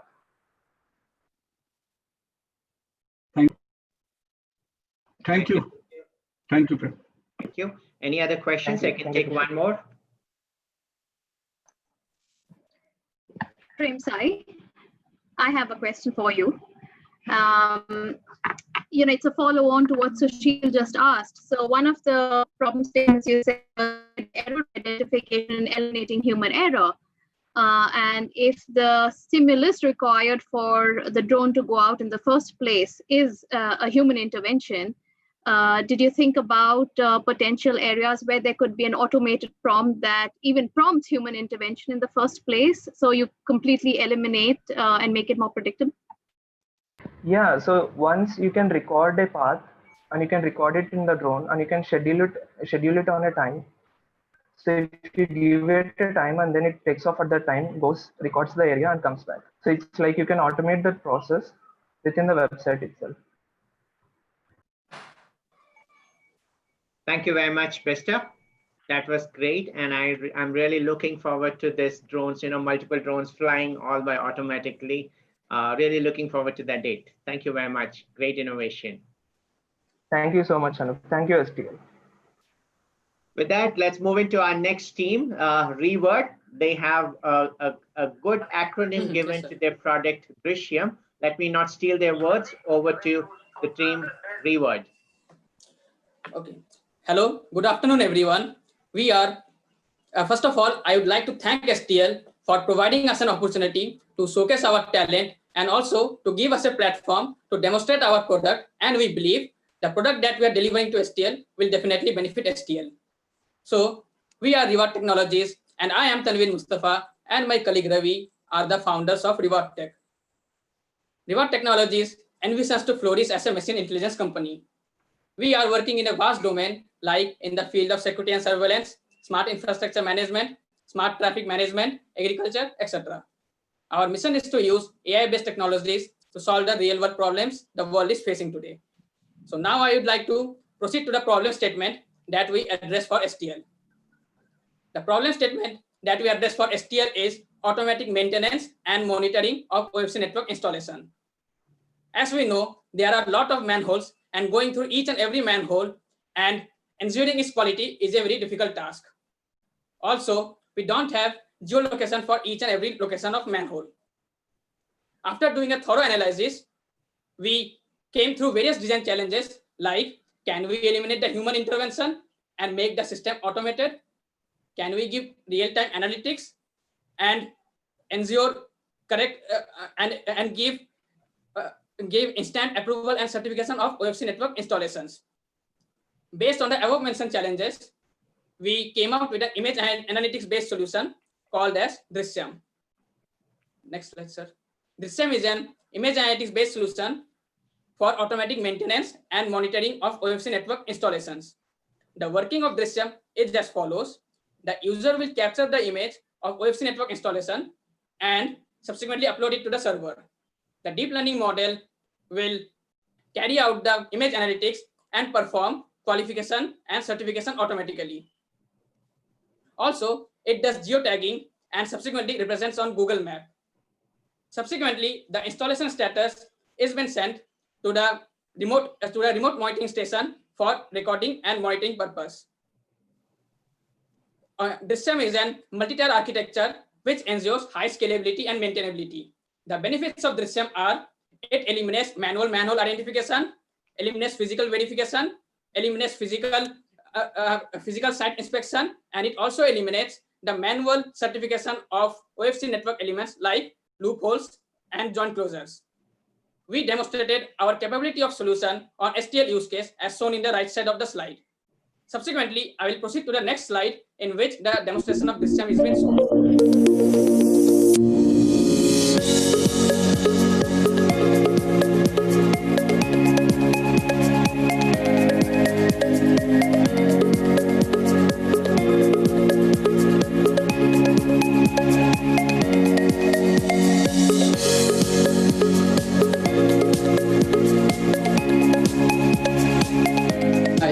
I am Tanvir Mustafa, along with Ravi, are the founders of Reword Technologies. We focus on solving real-world problems using cutting-edge technologies like deep learning. Then we have opened the interface wherein we can capture the image using our Drishyam OFC. Able to capture the image. Now I am going for capturing the image. The image is from a local device. I will take this image, crop it, and crop and upload it. Give a name such as M. Okay, and upload it on the server. It's uploaded. Once the image has been uploaded on the server, the deep learning model is present on the server.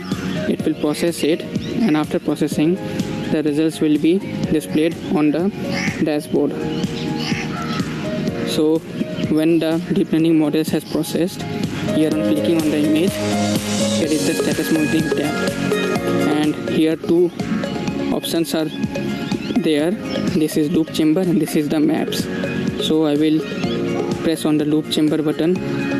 It's showing yellow, which shows the image is been processing. So just wait. Since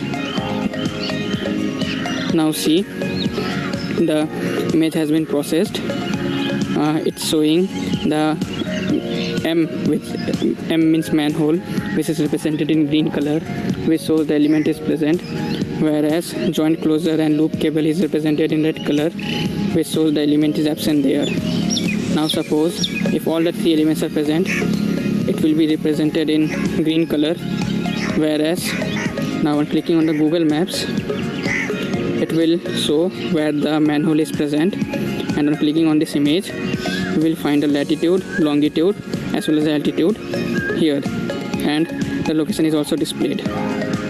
Going back,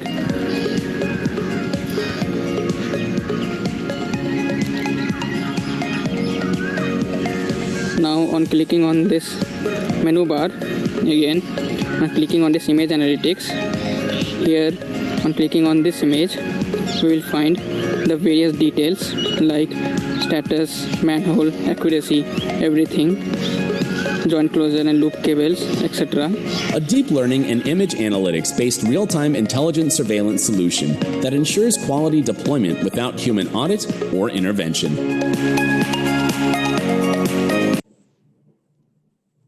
And we, for paucity of time, we'll go into the Q&A directly. Okay. Judy, any questions?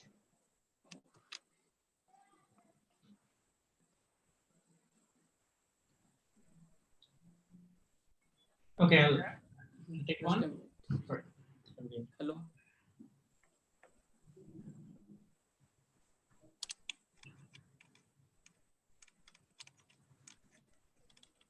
Judy, any questions? Yeah. Anup, I had one. Yeah, go ahead, please. Hey, Tanvir, you can hear me? Yes. Sir. Okay, yeah. Hey, Tanvir, I had a question. So basically, we'd be laying down cables in some remote places, right? If you take a real use case where you want to bring in connectivity. So what is the kind of upload speed you need to actually upload the image in a remote location, which is anyway not having connectivity? And then how much time would you get back the result? Sir, that upload speed is just normal. If 2G speed is available, means a normal speed, means just we have to upload it, means we have made the design in such a manner that means it will require the minimal internet speed, and once it is uploaded, then I think means we will be able to process it. Okay, thank you. Excellent. Any other questions, Judy? One question, Sushil here. One question: these things keep changing because as the progress happens, that kind of manhole size, all those things keep changing. How much time it will take to train your server to clearly identify that piece whenever some things start changing? Sir, it depends. Means actually it will nearly take based on the server structure, means hardware structure that we are using. So means in normal case, means available, it will take nearly 2 or 3 days, and we require nearly 500 to 1,000 images for that. But if we have a good server capability, it will, I think, within 1 or 2 days, because we can apply many means more things like learning rate, then dropout. These techniques we can use so that we can increase the training speed.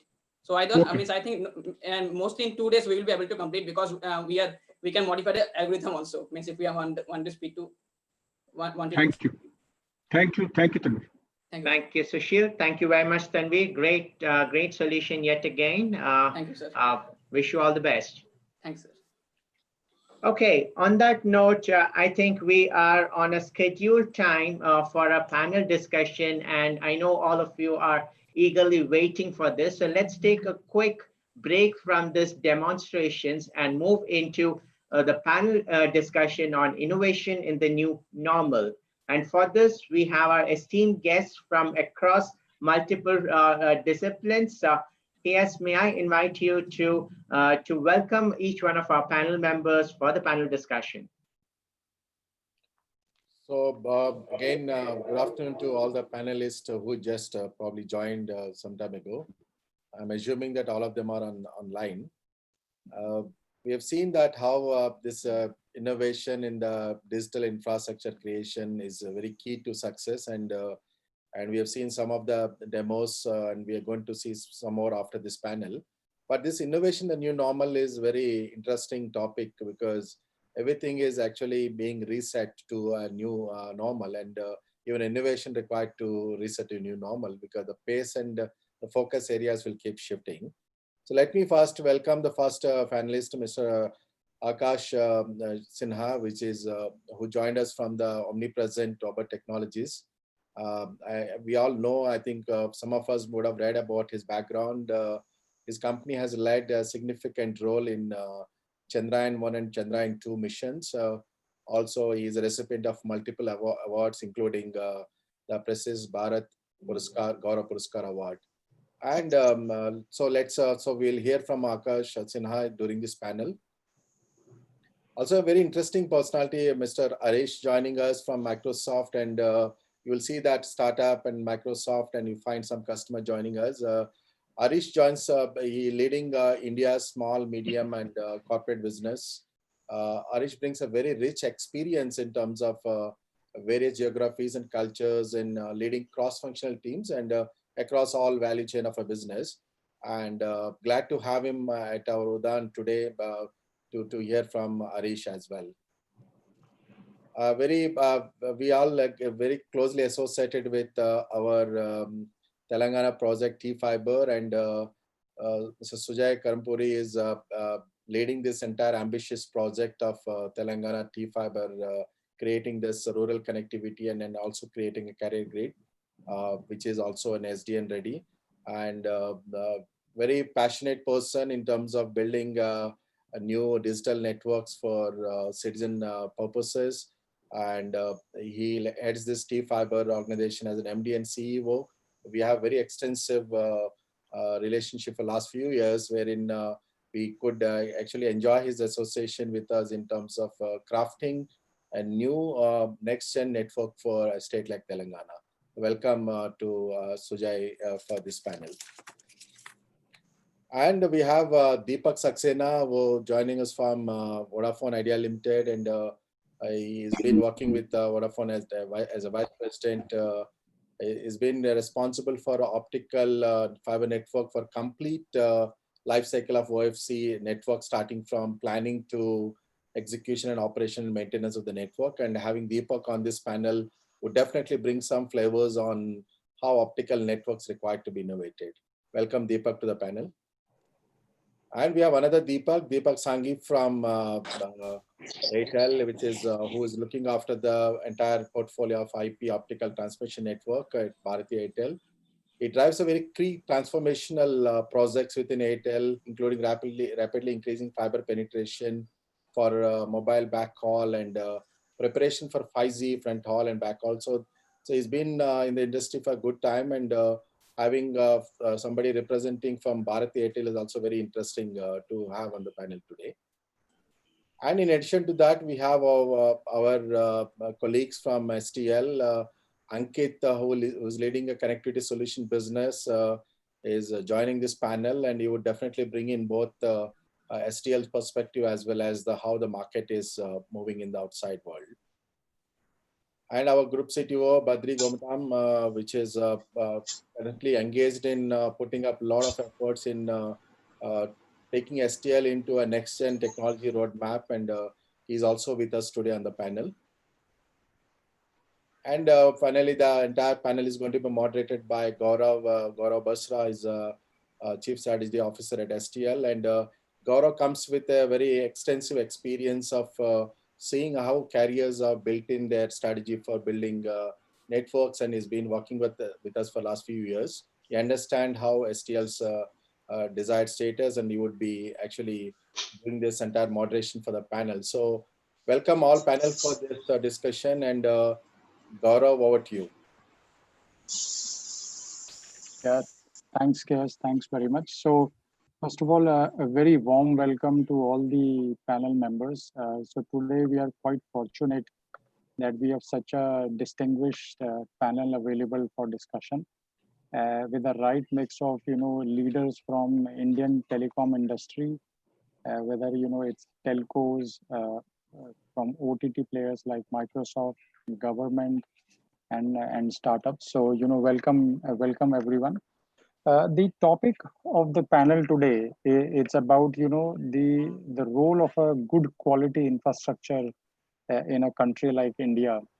And, we have all seen in the past 4 or 5 months how it has become very clear beyond doubt that good quality infrastructure is a source of economic productivity for any country, basically. And these days, people are working from home. This event is being broadcasted from various locations, from various from homes of people. Kids are schooling from home. People are gymming in home. So a very good quality digital infrastructure is the need of the hour for a country like India. And what I want to do today, is to steer the discussion in terms of how different ecosystem players who are the distinguished panel members are basically doing their bit in terms of improving this digital infrastructure for India, basically. So what I'll do today is, from a format perspective, I'll, start off with a couple of questions. Any panel member, is feel free to jump in and contribute. And if there are any questions, please also, contribute with that. In the last 10 minutes or so, so this is like a 45-minute, 40 more minutes, basically, panel discussion. Last 5 to 7 minutes will open for Q&A as well from the audience. So what I'll do is, I'll first start with both the Deepaks, basically. So probably Deepak Sanghi, first of all, and welcome Deepak to the panel. And first of all, to both the Deepaks, I want to congratulate the kind of work both the telcos have done in India to keep the networks alive in the last 4 or 5 months, basically. It has been a tremendous job while we all are sitting at home. These guys have been working extensively to make sure that there is a good level of productivity. We are all productive basically in whatever we are doing. So going on to Deepak Sanghi, Deepak, what do you see as like critical role for telcos in developing a good quality digital infrastructure in India? And there are let's say amongst our panel, there is of course people from STL, people from government, people from let's say OTT companies like Microsoft and startups. How do you see this whole ecosystem panning out? And the role which telcos will take, the lead which telcos will take in investing in and building a good quality digital infrastructure. Over to you, Deepak Sanghi. Yeah, hi, thanks, Gaurav, and thank you for putting me in this opportunity to talk on this panel. Straight to the question, Gaurav. I believe we all are experiencing in these COVID times the need and importance of quality of a telecom network. I mean, be it video communication, be it exchanging some sort of slides, presentations, and voice quality every day, on these VCs that we are experiencing. This is the lifeline of our routine work, communication, entertainment today. And any smallest interruption, forget about outages. I mean, we can't afford outages anymore. The performance-centric parameters, whereupon variation in latency and jitter can affect our experience, the way we communicate. So in summary, I would say it has become mission critical. It has become life sustaining for all of us. This is the bare, backbone of today's communication, today's sustenance. And the performance also is much, much more important than ever before. I mean, today, if a landline is disconnected, nobody notices. But if internet goes out for even a second, everybody in home will notice immediately, be it your son or be it your aged father who is just surfing internet because of some purpose, or maybe a housewife who is interacting with, within her community, or we ourselves while we are, doing our office work on Zoom and stuff like that. So it's very, very important. Cool. Thanks. Thanks, Deepak. So Deepak, can you just say in the last 4 or 5 months, how has the, situation changed inside telcos? So how has the priorities changed inside telcos? So what are the new areas you are focusing on to ensure there is good quality digital service available to citizens? Deepak, you are answering? Either of you can answer. Yeah. So in the last 4 or 5 months, definitely, as Deepak has said, that the operations requirement has increased drastically. As Deepak mentioned, that earlier we used to say that there's you can take a planned event, or you can make the network down in night hours, where you can do the rectification from maybe night 1 o'clock to morning 6 o'clock. Now those are also not available.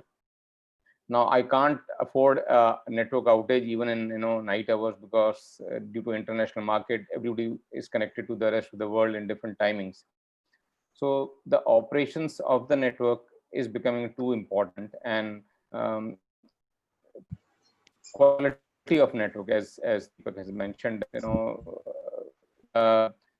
requirement is increasing because of the data usage has tremendously increased over the last 4 or 5 months. So even if a slight glitch comes in the network where the data traffic goes down, it is a huge impact, and we see huge complaint. So the operations requirement, and one more thing, which is earlier, I don't know why the government has not given the optical fiber network as an essential services, or the broadband as an essential service in India. Now I think in this pandemic and in 4-5 they should be and categorize this service as an essential service, which is like electricity or gas, because the cost of network upkeep is so high in India as compared to, I think it is what I heard, it is 4 to 5 times as compared to any other nation, because the number of cuts which is happening in India is much higher than what I heard is that like in Italy it is 2 cuts per month what they face over a 10,000 kilometer of network, and here it is in multiple. So there's a huge difference in the way the international market or international telecom providers keep their network versus what we do in India. So I think this is the opportunity government and other authorities should emphasize and give this network as essential services, which I think will help us and other ecosystem to develop and give required services to the various customers. Okay, thanks very much. So just next question to Ankit and or Badri can answer, So if you can shed light in terms of how STL is, engaging with telcos and making, sure that, the service levels are maintained in the country. So what role STL is playing in, in enhancing the quality of digital network in India? Sure. So firstly, just want to again appreciate all the presentations. It was amazing to see the passion and energy from all the entrepreneurs, inventors that showed the innovations. Looking forward to hopefully working with everyone. On the question, Gaurav, just wanted to take it back one step to also talk of two very interesting and extreme examples. One is actually in Nigeria, of all places, where the government has actually announced a 96% reduction in right-of-way charges and immediate implementation across the country for implementing the national broadband plan. And that is not just in the villages, it's actually even more importantly in the cities, as we also know is the issue in India.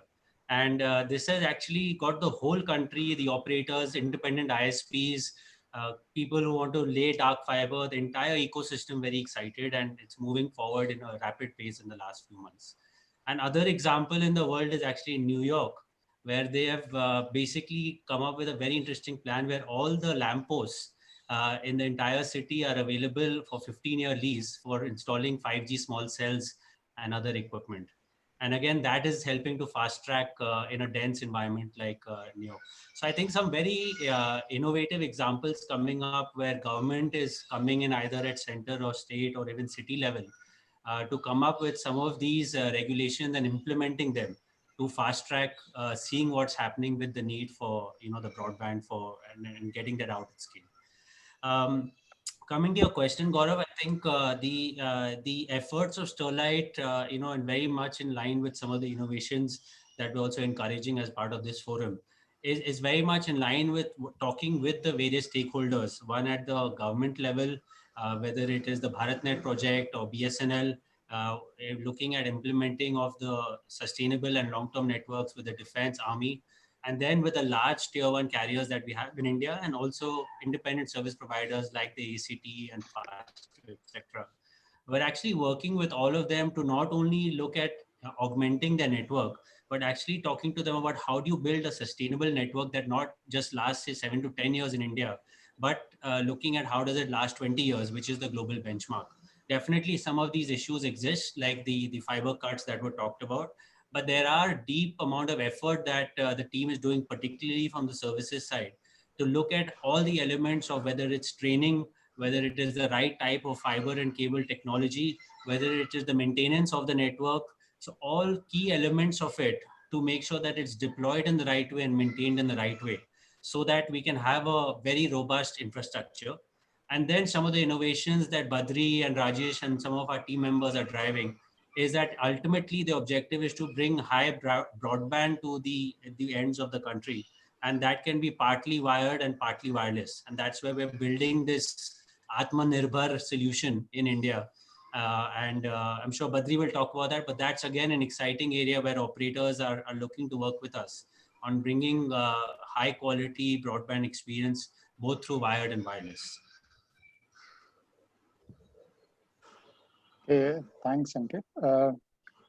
So I think it's a very good segue into, Deepak talked about, the role of government, and Ankit, you also talked about what governments in other countries are doing. So,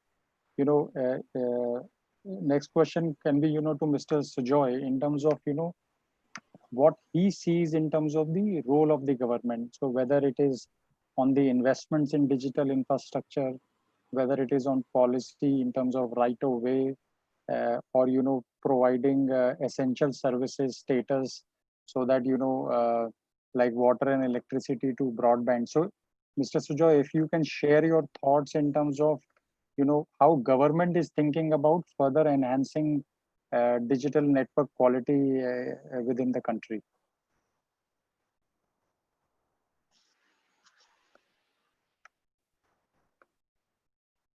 Is Mr. Sujoy on the call?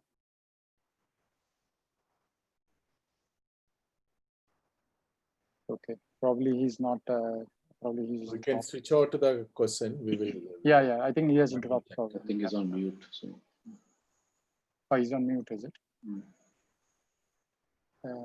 Just wait for a second. Oh, okay. Anyway, we can move on to the next part. I think another very interesting aspect of digital infrastructure is the people who are let's say companies like Microsoft, which are working with both consumer and enterprises in terms of utilizing the digital infrastructure and creating the value on top of it.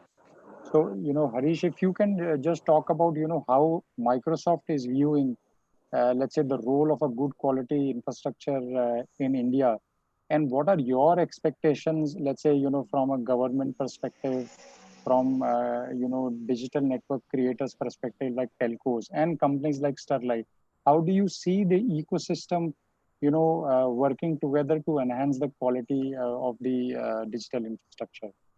Yeah, sure, Gaurav. Again, congratulations to the entire team for putting up a phenomenal show today and all the presenters before. Quickly to kind of hit on the key points that you're asking me. If you think about it, I just want to classify on what is it that Microsoft has been experiencing in the last, let's say, since March, and what is it that we've been doing, and it's kind of from that I bring the perspective, right? So one is it is clearly different for different classes of businesses and industries, right? So if you think about how, let's say, hospitality, or let's say how transportation got impacted, different from, let's say, manufacturing services, IT services, banking, financials got impacted. It's clearly different in terms of what their volume of impact has been. So what we've been doing is trying to make sure at the end of the day that the enablement of our customers in trying to connect and collaborate remotely is something that we've been really trying to drive at scale.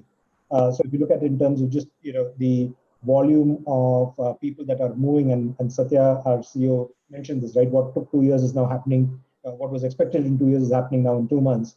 The kind of volume of adoption of collaboration tools like what you guys have right now on Zoom or be it on Teams, right? So people had moved from traditionally saying, okay, how do they move from a physical world to operating in a digital world? And the first thing they wanted to do was connect. And while they were doing that primarily through, let's say, chats and database calls, and then they moved on to video calls like Zoom that we use here today, then they had to kind of evolve and move further up into collaborative applications like Microsoft Teams. So we see the adoption of Teams going quite significantly. And as a result, we really see huge change in terms of the way, I guess, businesses are engaging with each other. I mean, that's becoming almost to a point where you heard of TCS talk about the 25 by 25, where 25% of their employees, they want by 2025 to work from home. So they're looking beyond COVID as a new normal, right? The way they want to kind of continue to drive that. We also see a potential of more offshoring work happening from an ITIS point of view for the IT-enabled services.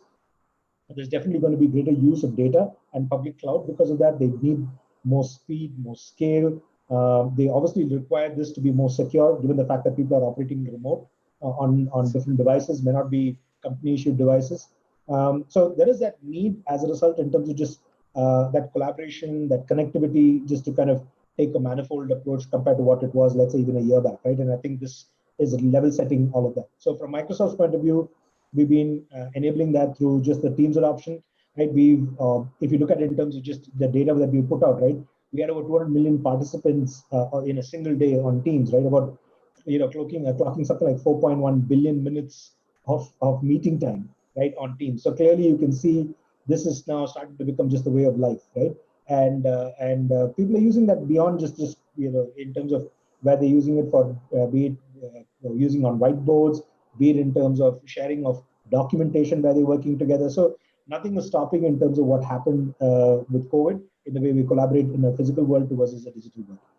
On the other part that you were talking about in terms of, what is it that we expect from the government and the telco, we're working closely, obviously, with all of the key providers in making sure at the end of the day that, when we are setting up our data centers over here in India, the kind of connectivity that we can provide, and as a result, the kind of support that we are able to provide to our customers, obviously, that's paramount. So those are things that we're working closely with.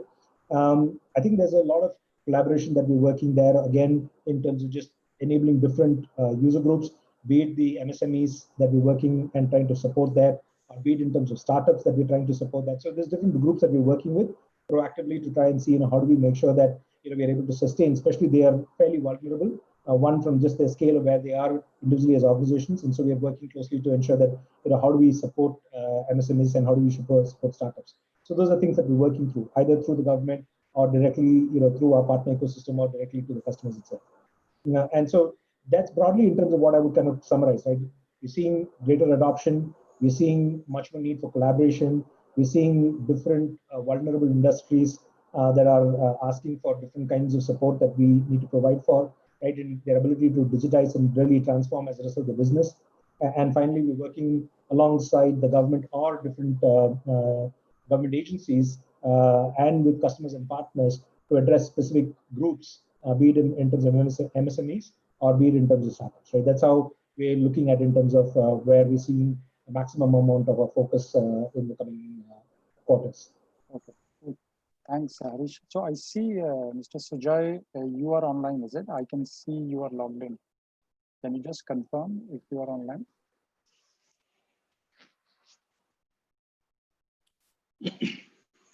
So I think he is having some trouble with this browser. Yeah. Okay. That's why Telangana is investing for setting up their own network. Yeah. So he's joining from other mobile device. Okay. Maybe give a minute. Rest others can continue. Yeah. Okay, cool.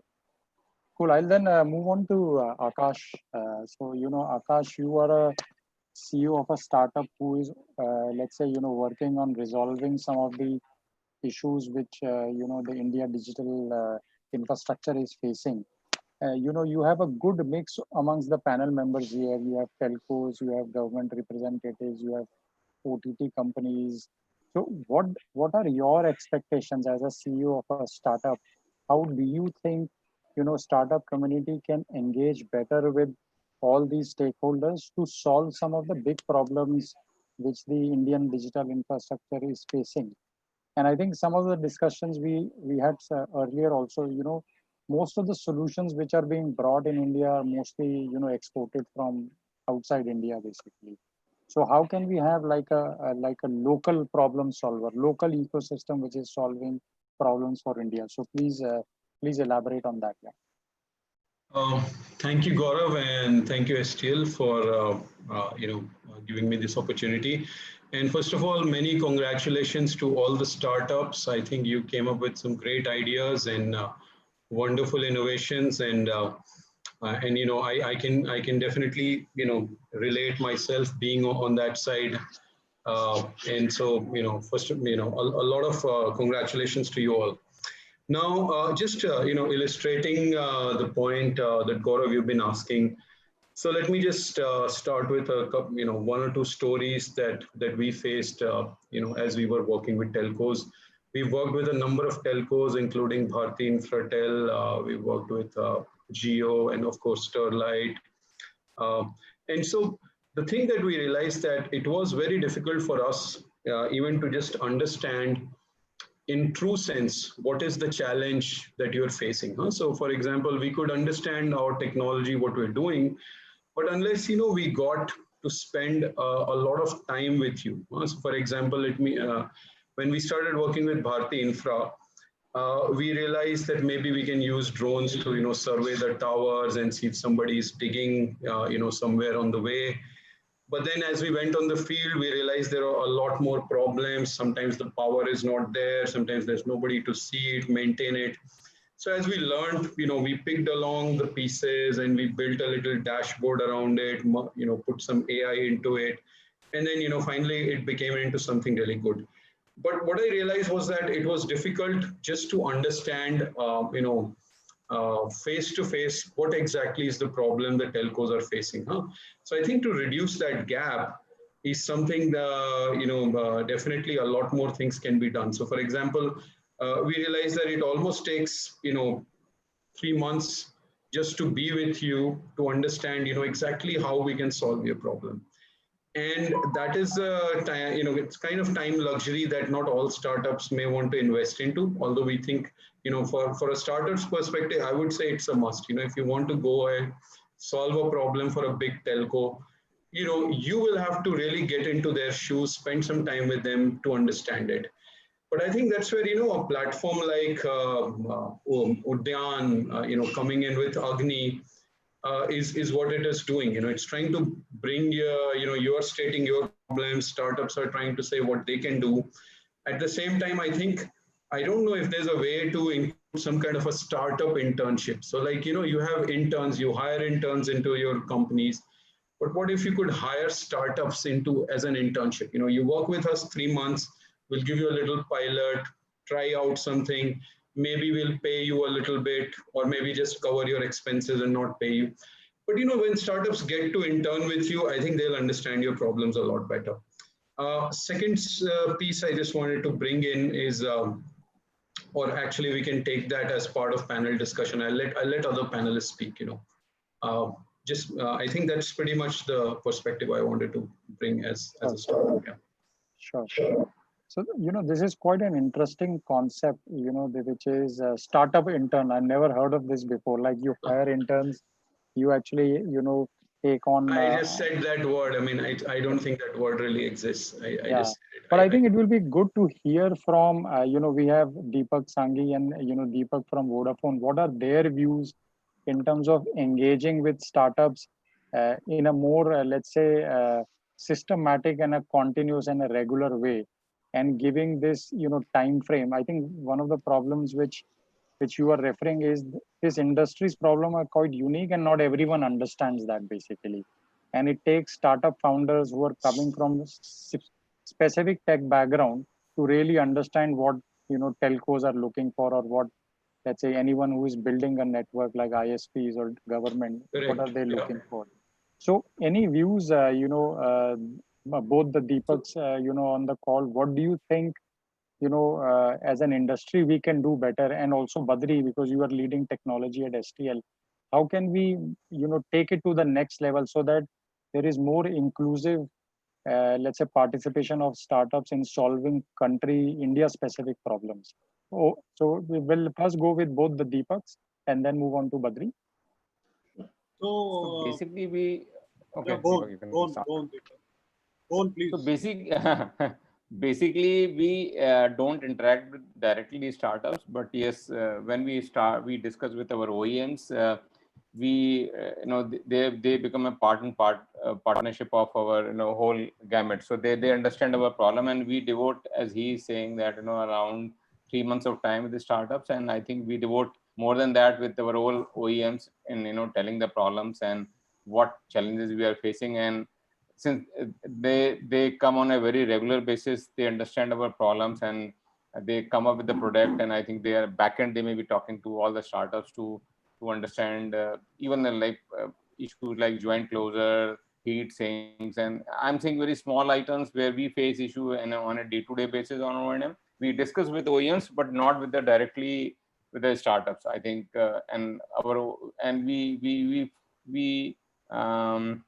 we request all the OEMs. I think we interacted with Mr. Badri a lot of times when he came to our place, and we discussed and told the problem that what problem we are facing while pulling or while cabling or while bending the cables and all those stuff, and then the solution came from them. So I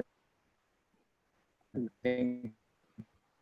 So I believe, Gaurav, it's a problem of breadth and focus. We are devoting time, not.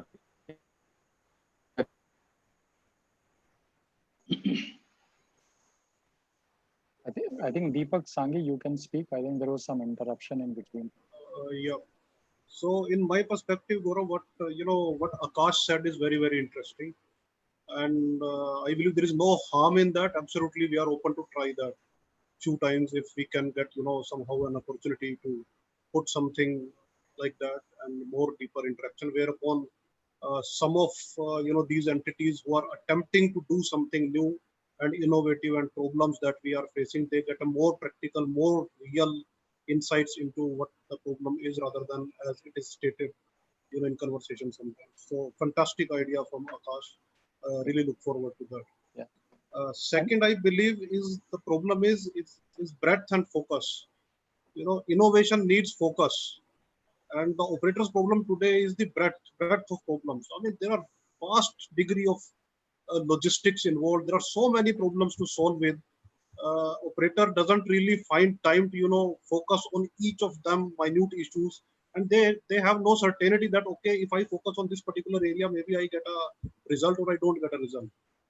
So I believe that's where this platform stuff, some sort of in-between platforms. That is why we try to find some of these solutions through our partners who become our channel to these innovations, whereupon these logistic variations can be minimized, interactions can be structured, and then channelized to the right and innovators. That's a compulsion on operator's part, given the breadth of this operation. In terms of participation, as I already said, Akash gave a fantastic idea. I believe we are open. We try to do that as operators wherever possible. But as Deepak also said rightly, we would like to see those solutions through our active partners, through which we handle at least 80-90% of the routine logistics stuff. Badri, what do you think? Can STL be a conduit here? Sujay is there now on the line. If you wanted to. Yeah, sure. Is he here? Okay. Yeah, there is. Yeah, okay. So so Mr. Sujay, thanks very much for joining back. I think there was some issues earlier. Can you hear me now? Yeah, I can hear you. Yeah, loud and clear. Great. Yeah. So I think there was some discussion earlier, which I think you attended part of it, which was expectations about the role of the government, basically, either whether it is on the investment for digital infrastructure, second whether it's on policy, whether it is right of way and so forth, and third would be let's say status as an essential let's say service like water and electricity. So I think it would be good to hear your perspective as you are on the government side, how you are seeing government looking at addressing these questions. And before you answer this, I think KS told us you're doing some fantastic work in in T fiber. So if you can just talk to us like a minute or so about your vision about that network and what great things you're doing, and then answer these questions. Yeah. I think there is a. Sujay, you are able to hear us? So you are on. I think that's a last mile issue. The quality of digital infrastructure. Yes. Yeah. Back now, I believe. We'll just wait for like few more seconds to see if he can join back. Yeah, hi Sujay. We can't hear you.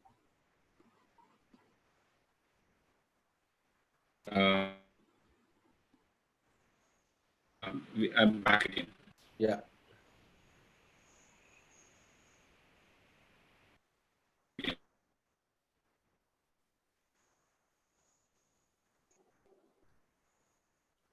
Okay, I think we can come back to Sujay once this is sorted actually. So going back to Badri, do you think Badri, the STL can play this role, the bridge between the startup ecosystem and the telcos in solving these problems? I'll just yeah. No, again, that's a very good question. So I think that is sort of, let's say, a role that somebody like us, an equipment or a technology developer should be playing, and we are sort of going on that journey. The suggestion, that idea that Akash mentioned as an internship or an entrepreneur in residence, these are sort of structured ideas that I think its time has come, especially in the Indian context. You can see examples of this in other geographies, right? Having said that, I think there are another role that companies like STL can and should play, which is giving a birth for the incubation of the idea and then taking it to a qualified solution. This is probably where I think there is some after a startup's sort of ideation phase, the bandwidth and resources required to make it a fully qualified and production ready solution for a telco. This is another critical role that I think STL can play, and we should take that up in earnest. Right? So between something in, once an idea is developed, take it to a fully deployable, cost-effective, reproducible solution, qualified solution. Cool. Sujay, can you hear us? I see him online, but I think there is some issue with the connectivity. Yeah, I think I can. Can you hear me? Yeah, we can hear you now. Yeah.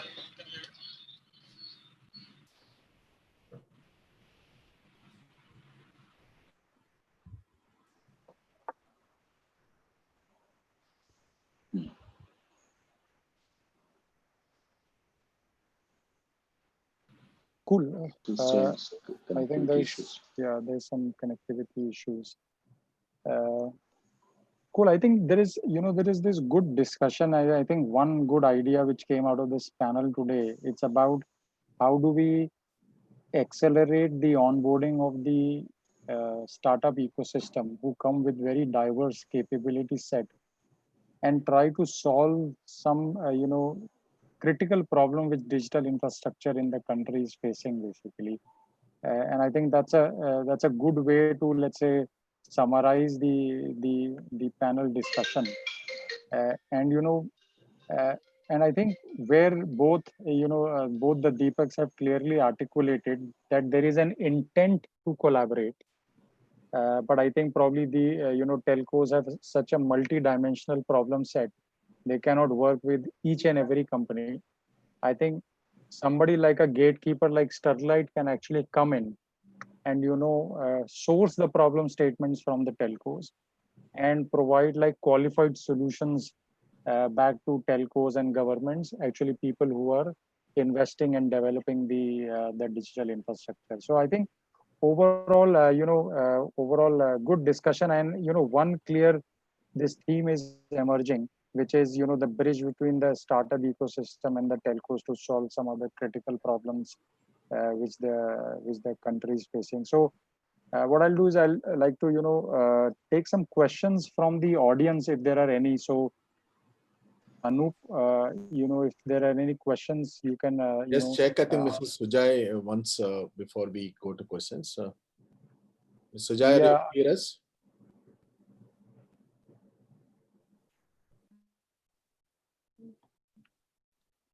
I think there is audio is a Sujay, problem.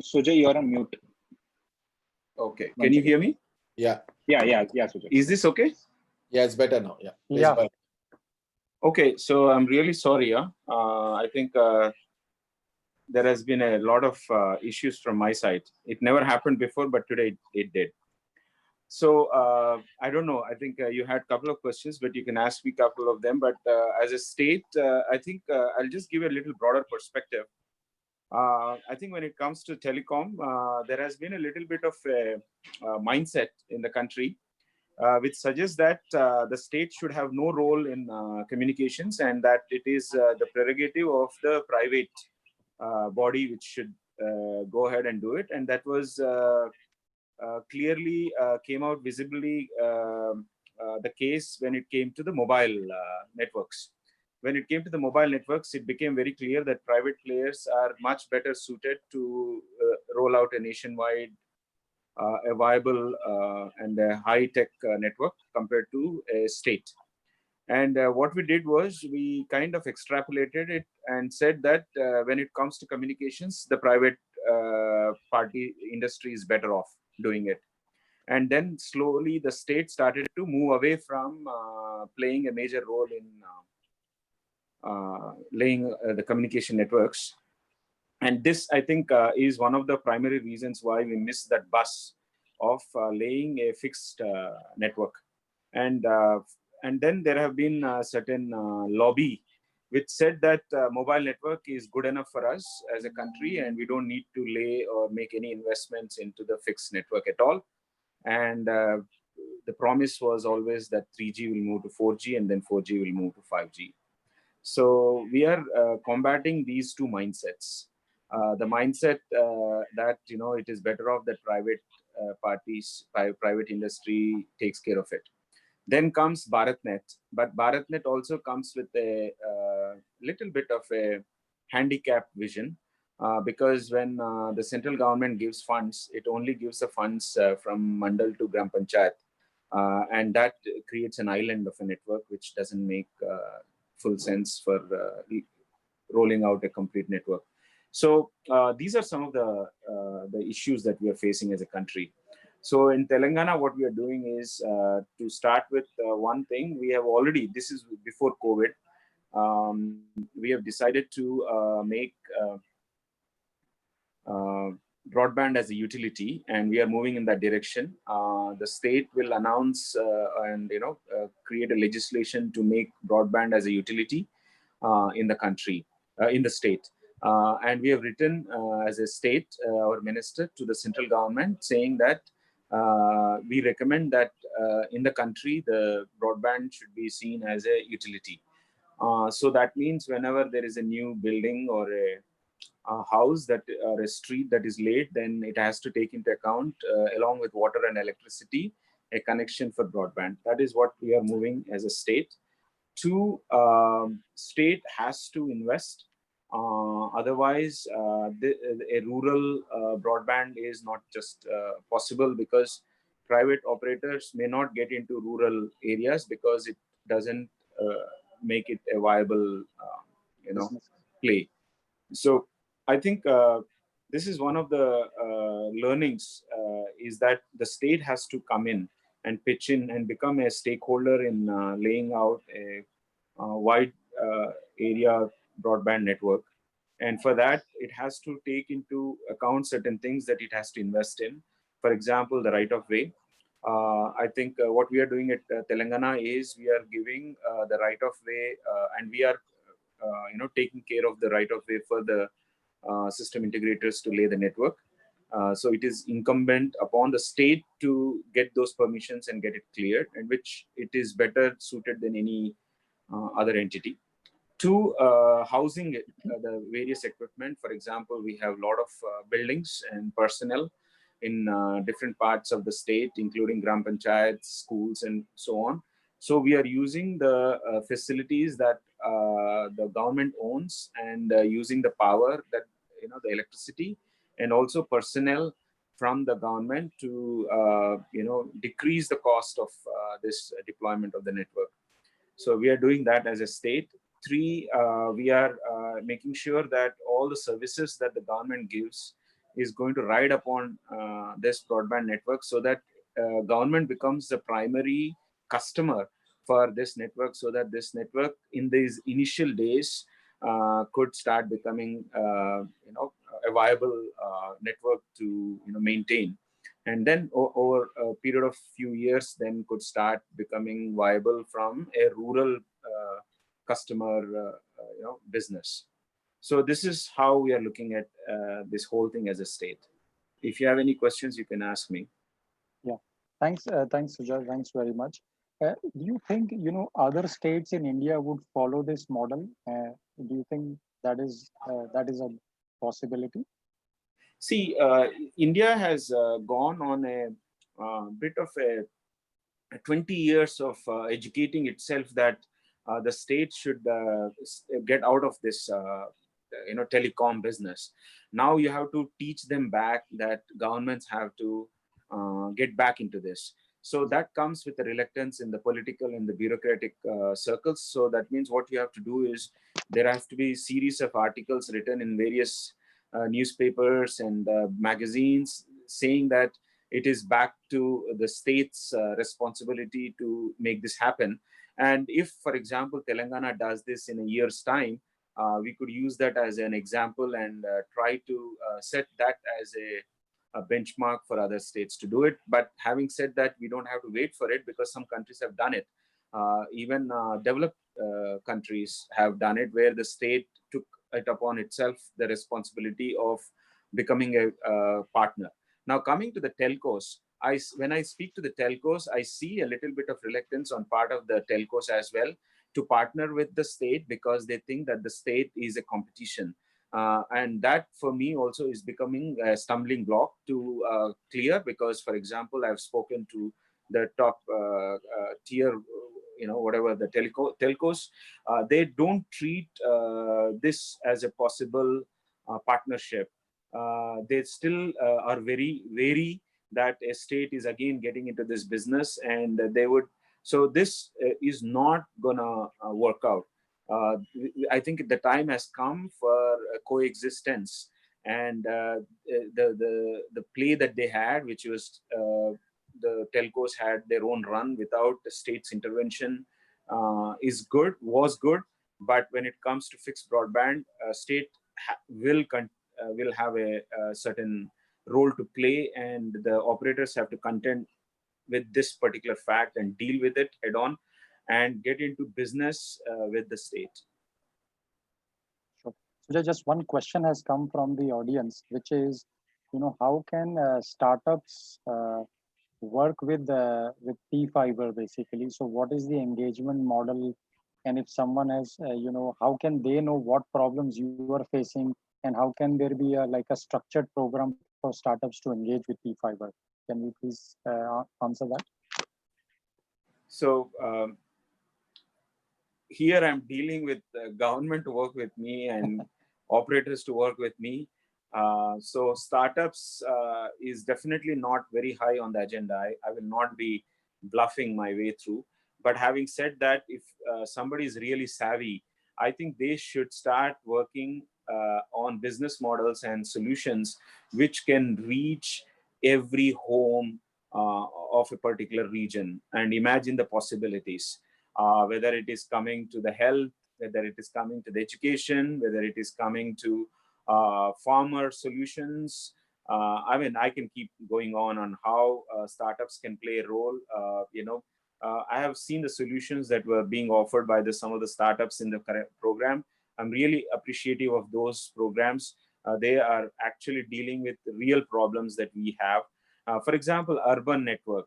How do I lay a urban network without getting into digging? Can I use sewer lanes? Can I use existing tap water connections? Can I use some of those connections, utility ducts, and lay a fiber optic? Or can I cut a wire through the road, but it's a simple machine which cuts it and then lays the cable and then closes it, just keep moving. Something like that. I think those are the kind of solutions that would be very interesting if proven. Oh, thanks, Sujay. Thanks for sharing your insight. It was very, very, very good, good points from your side. So there are a couple of questions which are coming in, and one of the questions is for the panel members from the telcos, which are both the Deepaks basically, which is, we partially answered it, but I just want to play back the question so that, if there are any additional points from both the Deepaks. There is again a question about how can startups engage on large programs with telcos. We talked about this, the bringing on the startups through an internship kind of a program and STL playing a role in that. But if there are any additional thoughts you have, Deepak Sanghi or Deepak from Vodafone, please share that.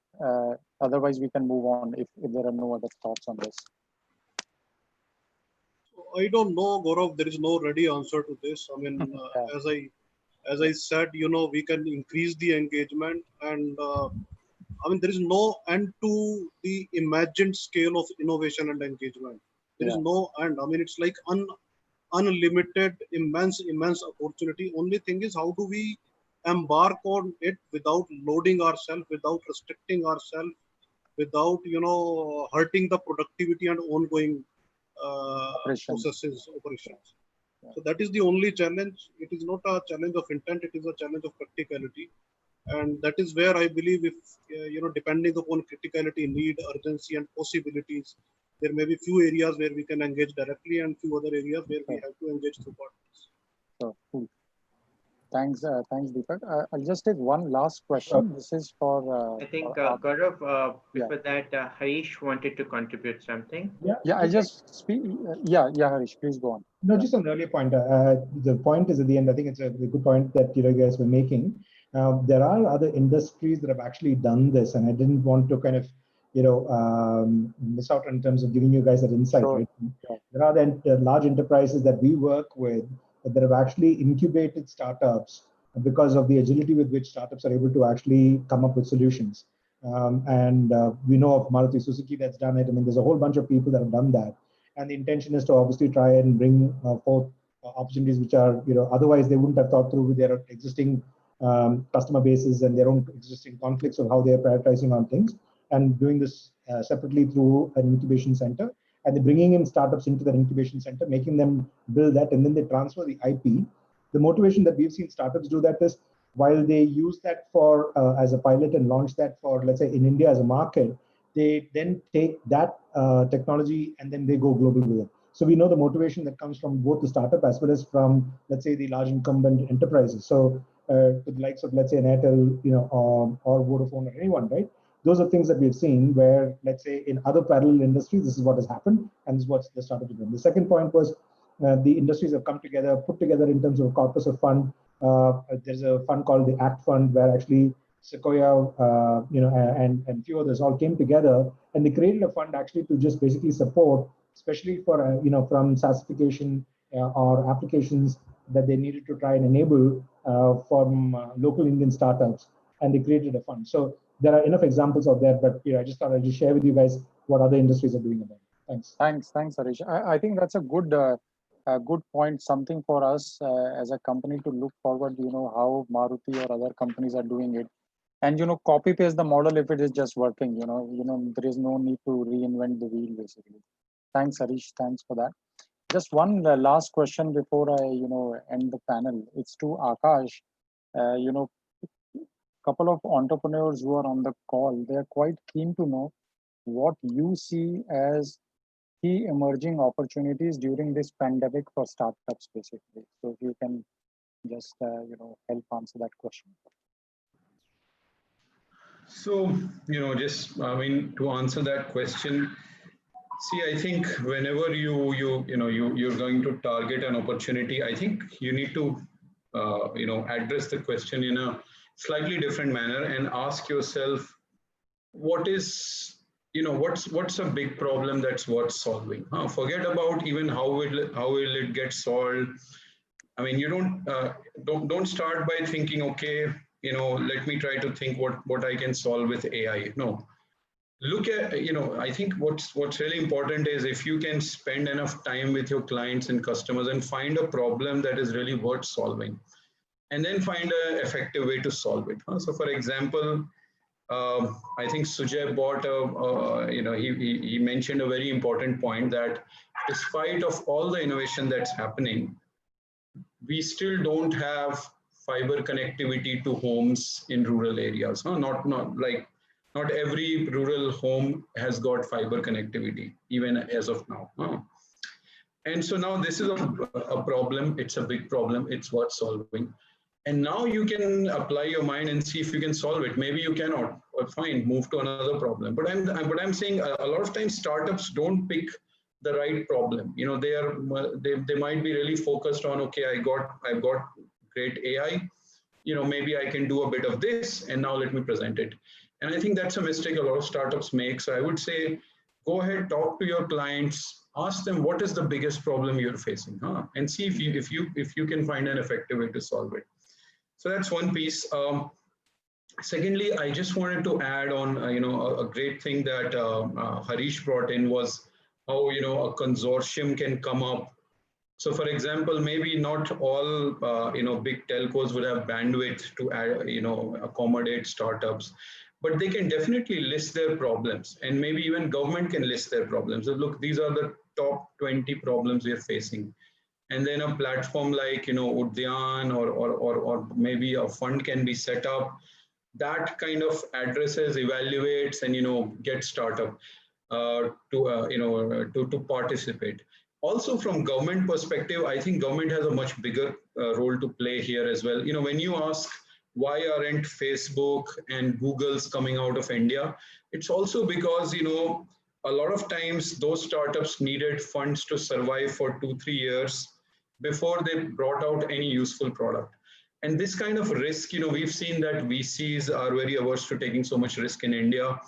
But I think government can take that risk. And, if the government can say that, okay, we can invest in technologies that may not be profitable for next 2-3 years, but they are, in general, they'll be good for the nation. So they can invest in startups where they only take 2-3 years just to develop a technology, but then it becomes worthwhile, it's scalable to the country, maybe even to the world. And, one of those great examples is SBIR program in US, where, I hear something like 10,000 startups get funded through it every year. And technologies like internet and, stealth space technology and things have come out. So anyway, those are the two key points I want to summarize. Cool. Thanks very much. I think very, very engaging discussion. I want to thank all the panel members for their time. I think some clear takeaways are here. I think the digital infrastructure in India has a lot of problems to be solved. I think that is very, very clear. The telcos and governments are busy, in their day-to-day operations in building the networks and keep them running. While startups are very keen to solve these problems, but there is, let's say, no clear, let's say, a program or a structured approach available. So I think one which we came out today through this panel, like a startup internship program, I think that is a very good suggestion. What Harish mentioned, like what Maruti is doing or other, consortiums are doing. So I think this gives us some good food for thought in terms of how we can, kickstart this whole engagement between the people who are investing and developing the networks and startups basically who want to solve some of the problems which India is facing. So cool. I think very, very interesting. And Gaurav, can I can I speak a bit? Sure. Yeah. So even though I am managing director for T-Fiber, so I confined myself to that role. I'm also CEO for T-Works for Telangana state government. T-Works is a hardware prototyping platform, India's largest, 78,000 square foot facility with a lot of tools and equipment. What came about was COVID-19 was that we brought about 20 startups together with big companies like Honeywell, Qualcomm, and GE.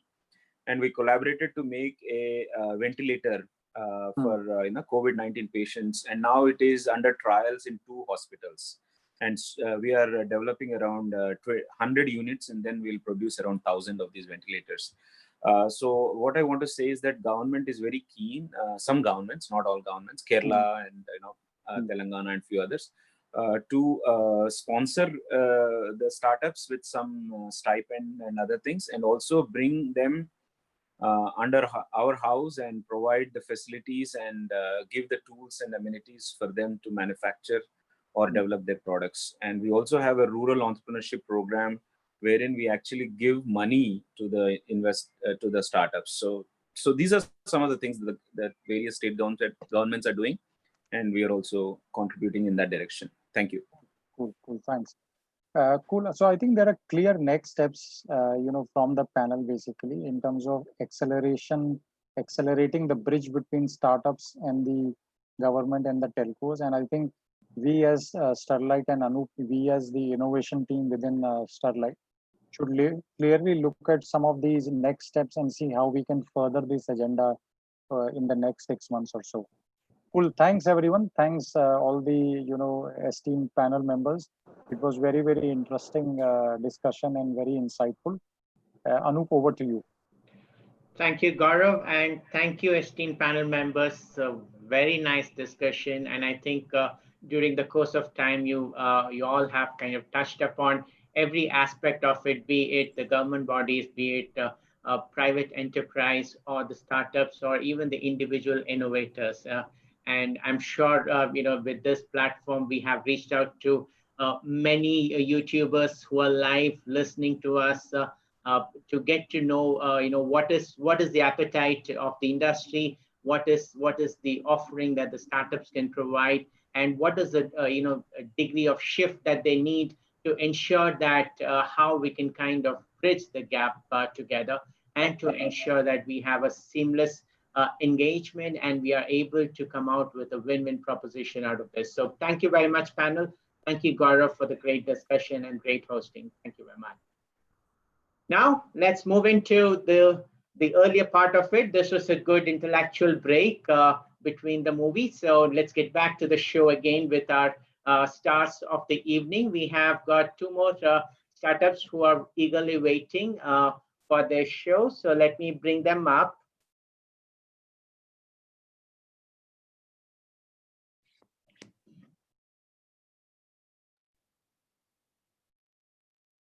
Here we go.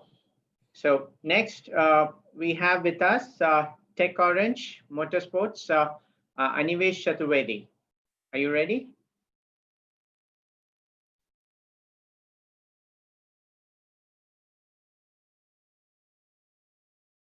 Anivesh? Hello, can you hear me, sir? Yes, we can hear you, Anivesh. Yeah.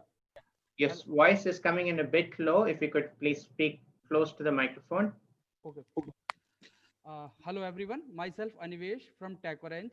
We are working on horizontal auger boring solutions.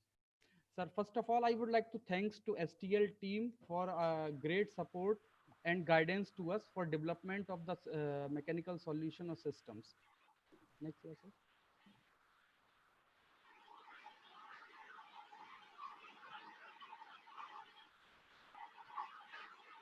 Yeah, I will tell first of all about our journey. We are IIT graduates and we started in 2017.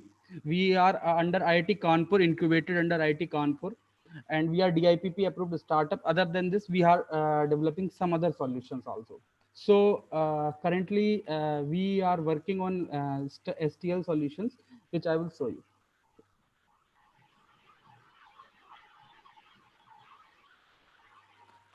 Yeah, the problem in cable laying or underground cable laying work is that excavators or any big machines cannot go inside small crossings or small railway lines. And other than this, getting permission to work on railway lines is very difficult. So, and other than this, there is another way for cable laying is manual molding. You can say molding. In molding, as the manual labor is so much involved, so this technique is very labor intensive and as well as unsafe for work. And sometimes it reduces our quality also in cable laying. And another technique is HDD system. HDD systems are very heavy and expensive. There is some limitation on this. They are not very easily movable, and we cannot move them very easily in very small areas. They are expensive also. So these are the some challenges which we face currently in cable laying or any utility work type things. It due to all these problems, what happens, we have seen that suppose there is 1000-meter work and we have completed 980-meter work, but for 20-meter work we are waiting because there is either we are not getting permission, like this I have told on railway lines, or other than this the area is very congested. You can say in Chandni Chowk area, the area is very congested, you cannot even move the auto rickshaw there. So so we have developed by knowing the problems, by understanding the problems on STL AGNIi platform, we have developed our design and manufactured a machine. This machine is not auger based machine. By this system, you can drill a hole up to 25 meter. Currently we have already done trial up to 10 meter. This system comes between HDD or molding technique. This machine is very small in size. You can move on a small rickshaw, or there is another machine which is small in size. You can even move on the bike also. So as you can see, this 25-meter machines in the photo, you can see that it is on the small Chota Hathi truck, and this is a different type of auger on this. So this machine can drill and put cable laying. Even it can drill the hole, and from when you reach your destination pit, you can put cable from that side, and it can pull cable from the other end. So that doing hole drilling as well as cable laying, both can be done by this machine. So this yeah. Now I will show you our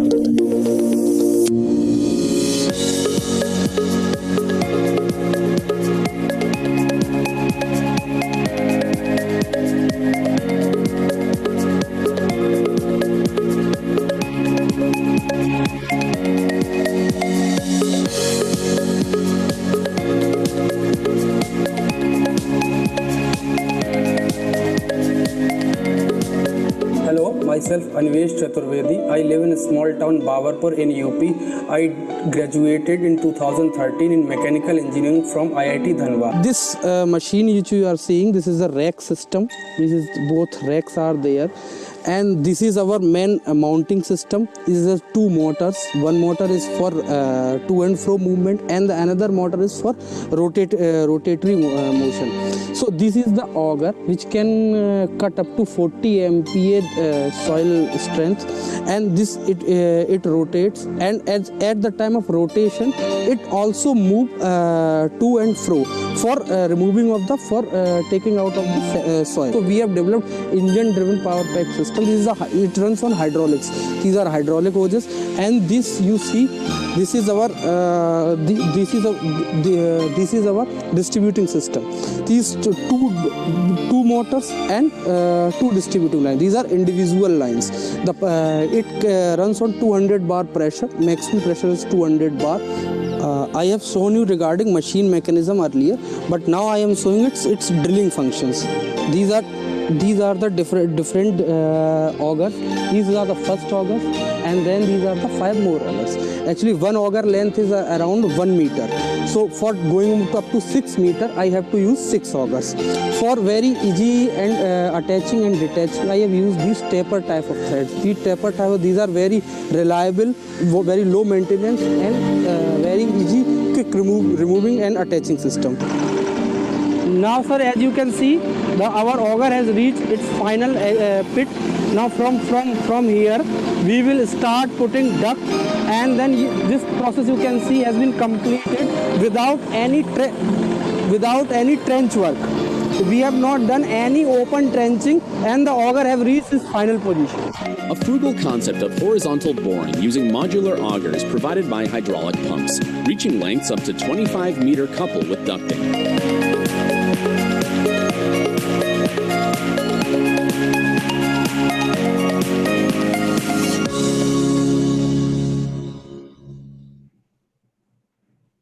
Okay, for the paucity of time, I think we'll move into the jury for the question and answers.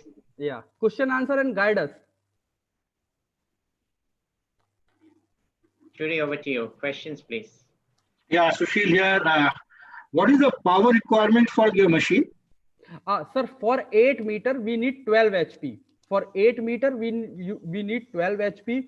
For 5 meter, we need 6 HP. It's a exponential type things. Means as we increase the length, the drilling length, your power will not be like linear. This is exponential way. Means if we want to go up to 5 meter, it will need 6 HP. If we want to go 8 meter, then it will need to 10 to 12 HP. And if we want to go more, then it will increase. Understood. So, thank you. Hey, Anivesh, I have a question. Manish here. Yes, sir. In your auger, you said it's 1 meter. Yeah. Is it possible to make it smaller? Yeah. So that you can do lesser size pits on either side? Yeah. Yes, sir. Actually, currently we have used around 9. It's currently around 980 mm. Actually, there is 2 different type of attaching socket is there. So that's why the length we can do as 800 mm, 700 mm. It's customizable. Whatever you want, it can be done. No problem. Okay. Thank you. There are 2 people in the audience who've asked a question. So since I can read them, I'll ask it to you. One is to say, what depth can this work at compared to the normal depth required of 1.6, and how would you execute this in marshy land or marshy soil? Yeah, actually the thing is the depth, as we go in the depth, actually in the depth, the crust condition is, you can say symmetrical, means uniform crust condition. In that case, my auger deviation is very low. If I will drill edge above and as upper crust, then actually there is we can see density or hardness level varies. So auger can deviate here or there. But as the depth goes 1.6 meter, no issue, we can go very easily, or below then it can go. It's just sometimes when the crust variation is very high, means it's just you can see density is changing at a very different angle, at a very different depth, then it problem happen, but not big problem. It's deviate a little bit, but we have already seen it when we are drilling for up to 8 meter. My deviation is at max condition. Deviation is coming earlier, deviation of 10 inch, but now we have reached earlier already 5 inch. And I am also improving the way by putting the angle, by doing some other work, so that we can improve more. Thank you very much, Animesh. I think this is a great innovation yet again, and I certainly see a lot of these challenges which we are facing on the field getting resolved with this simple solution that you have created out of a reasonably complex situation that we actually face on a day-to-day basis. So thank you very much. All the best, Animesh. Thank you, sir. Thank you. Excellent. Moving on to our last finalist out here. SenseGiz Technologies. May we have Abhishek Latte? Everyone, thanks Anup. Thanks again STL and AGNIi for choosing us. So at SenseGiz, we make enterprise IoT products for enterprise condition monitoring, predictive maintenance, real-time indoor asset and people tracking, and perimeter security. So all of the use cases that we do are lapped by our mesh network of sensors. So we've built a proprietary mesh network of sensors in-house, which is based on top of Bluetooth 5. It's a patent pending mesh network. It's a mesh network which is based on machine learning and looks at utilizing the least amount of power as well. And we have customers all over the world for this technology. So we are also working with telcos for some of our use cases. For example, in India, we are working with Airtel, and in Spain, we are working with Orange, for example.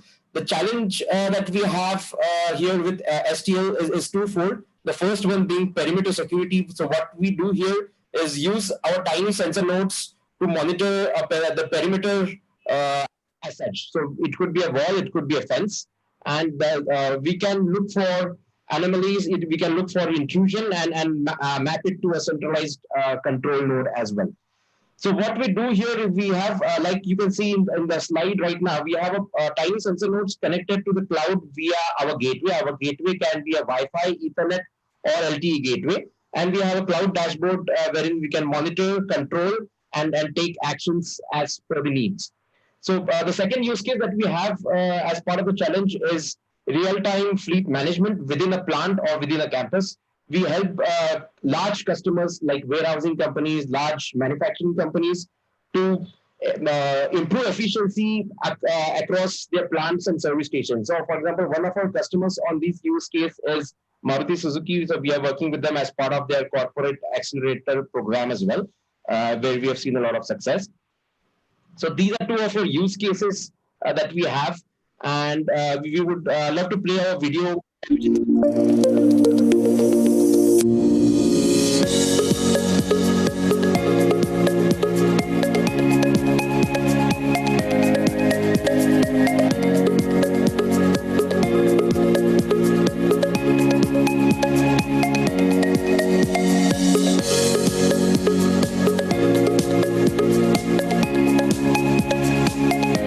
Hi everyone, this is Abhishek Latte, founder and CEO at SenseGiz. At SenseGiz, we make enterprise IoT products consisting of a mixture of electronic hardware products, which are backed by our proprietary and award-winning mesh network-based solutions, and then a software platform and supporting apps.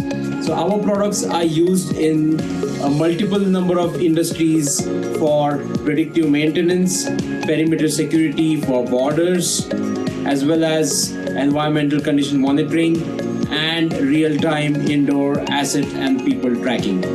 Currently, in the COVID pandemic, we've also built a social distancing and contact tracing product.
Thank you, Abhishek. Now let's move into our jury Q&A. Surely.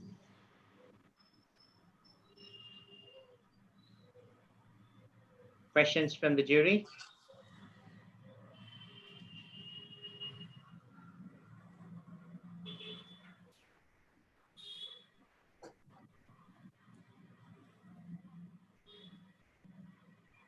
Hi, Sushil here. My question is that if we have to put it this below the land or below the earth, and then due to, because it will be then exposed to the environment like rains, water, etc. Whether this sensor will still work or its performance gets some impacted, have an impact due to that? Sure, that's a great question, sir. Coming to that, so we have IP68 rating for this. So the product is dust and waterproof as well. So the product can surely withstand harsh environments like rain or snow as well. So the product works from -40 degrees to plus 140 degrees in terms of weather conditions as well. So yeah, in short, the answer would be that the product is robust enough to work in the environments that you just mentioned. Thank you.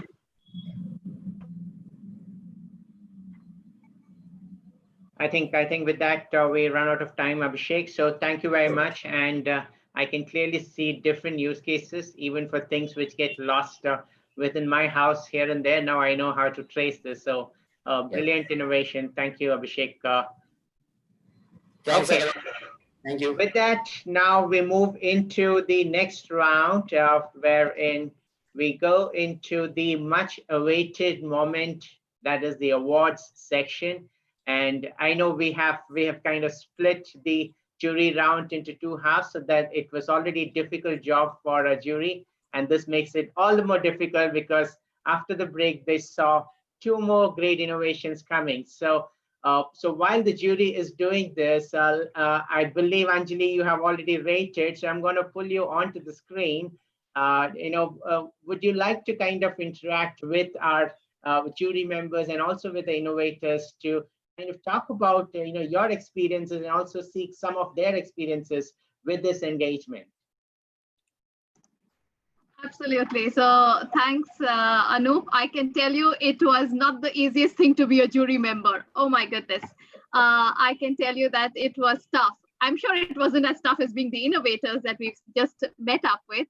My compliments to each one of them. I think absolutely outstanding innovation, great application of concepts from science, physics, taking inspiration from the phone vibrator. Every time I'm going to see my phone on the table and vibrate, I'm going to think about one of the innovations we talked about earlier today. Absolutely outstanding job, wonderful innovations. And I think what I really enjoyed is listening into what was really brought up. But I'm really curious, since I finished my rating and we waited on all the others to consolidate the results.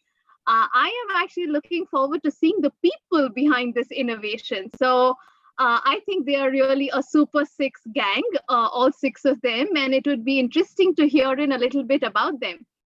So I would love to interact, and maybe Pratmesh, I was really taken in by you saying you've got 2 patents and you are still evolving. Oh my goodness, where do you get all these ideas from? So I want to hear from you, a tip to budding innovators. Where do you look to find these ideas? So a quick one, a minute. Where do you do it and where do you get your ideas from? First of all, we can derive ideas from everyday life, everyday experiences, common concepts, common logics we see every day, everywhere. And then if we are coming from science and technology background, then studying and going into depth of the subject and taking entire scientific like formula theories, every single, even a single coefficient, for example, compiling all the aspects and getting it together, and then applying the practical approach like engineering knowledge and how can we build a machine out of that, and tracing the problem, going to the root cause, and looking for something out of the box, entirely out of the box, not using the existing techniques, but getting something very from even from the other fields, even something which is used at another place for any another application. Can we bring it to our problem statement? That is the entire thought process of mine. Yes, ma'am. Wow, lots of good ideas there. So be conceptually strong, look at adjacencies and take inspiration. So keep questioning everything. Thank you very much for that. Maybe I'll go to Chaitanya. Chaitanya, I want to do a little bit of a rapid fire round with you. I want you to tell me in one word, what do you feel right now about your accomplishment? One word. Chaitanya, you're there? Now you made it difficult for Chaitanya. One word is not easy. So one word to think about my achievement is extension. So I'll just explain that a little so that you can understand what I mean. When I say extension, I'm talking about an extension to the usual human mindset of I need to send people to fix this. Whereas now what we're talking about is remote monitoring, remote solutioning, that kind of thing. So it becomes an extension of the organization. You don't really, you have a structure in place. You don't really have to depend on people. It's not people centric. It is more of an extension of the infrastructure that you have already put in place. So since STL is about infrastructure, we are about extending that infrastructure.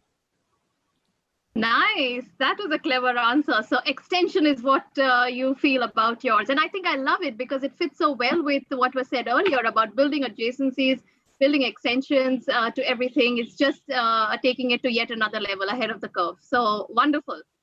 Brilliant. Maybe and next, Anjali, yeah? before you go to the next innovator, I think we have Nishal, who's super excited about sharing some of his thoughts right across.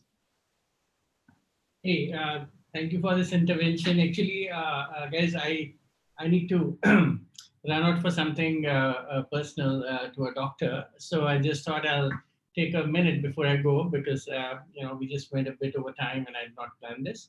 So I just wanted to. Is that okay, Anjali? Can I go for it? Go for it. Okay, so I just wanted to first of all just say thank you to everybody for this amazing participation, a great platform. And like Anjali said, it was not easy to, go through this whole process. It was some of the inventions are very broad scoped, and when you apply them only to a particular business problem, you may think it may not be great, but then if you look at from a complete STL level, then you find lots of other use cases. So I think this was very exciting. We had some very healthy debates and fights within the jury because we all try to bring in our independent point of views. And the good thing is that at the end, we did not force ourselves to get to a consensus. It just naturally happened. But the power of the future is all going to be about ecosystem. And it's always going to be needing everybody of us, not only the few who won. It's all of you who can make us better together. So I just wanted to say that, and thank you so much, guys. I want to run, but I just wanted to say this before I do. Thank you, Nishal. Thanks, Nishal. Thank you very much. Thanks. Yeah. Over to you, Anjali. Absolutely. Yeah. Nobody's going to escape this one. So we are going to go to all 6 of them. So Abhishek, maybe to you next. I really enjoyed looking at your innovation as well. So I'm going to do the rapid fire then with you since the others escaped. So you have to pick what your preference is, logic or creativity. It's supposed to be rapid fire. Unmute yourselves quickly, Abhishek.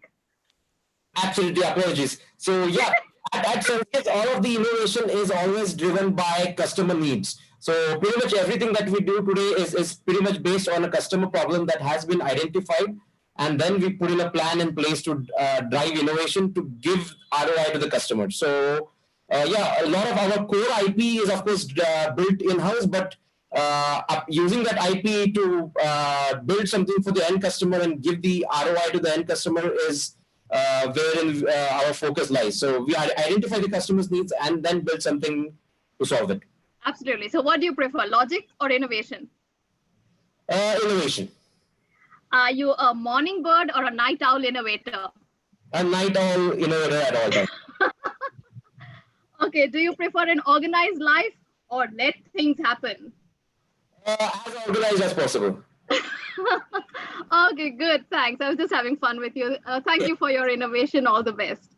Thank you very much. Okay, so then we go to Tanveer. Tanveer never told us the secret of Drishyam. So I want to know ki Drishyam came first, ki definition came pehle, and Drishyam got attached. I want to know the secret. That's for Tanveer. We caught him on that. We need the secret sauce. Yes, ma'am. Actually, that out of the definition, we tried to derive some terminology that it will suit with our innovation. So we thought that since we are using whatever the techniques are there, so we came with this same like deep learning based real-time image analytics for high performance ELO monitoring and maintenance of OFC network.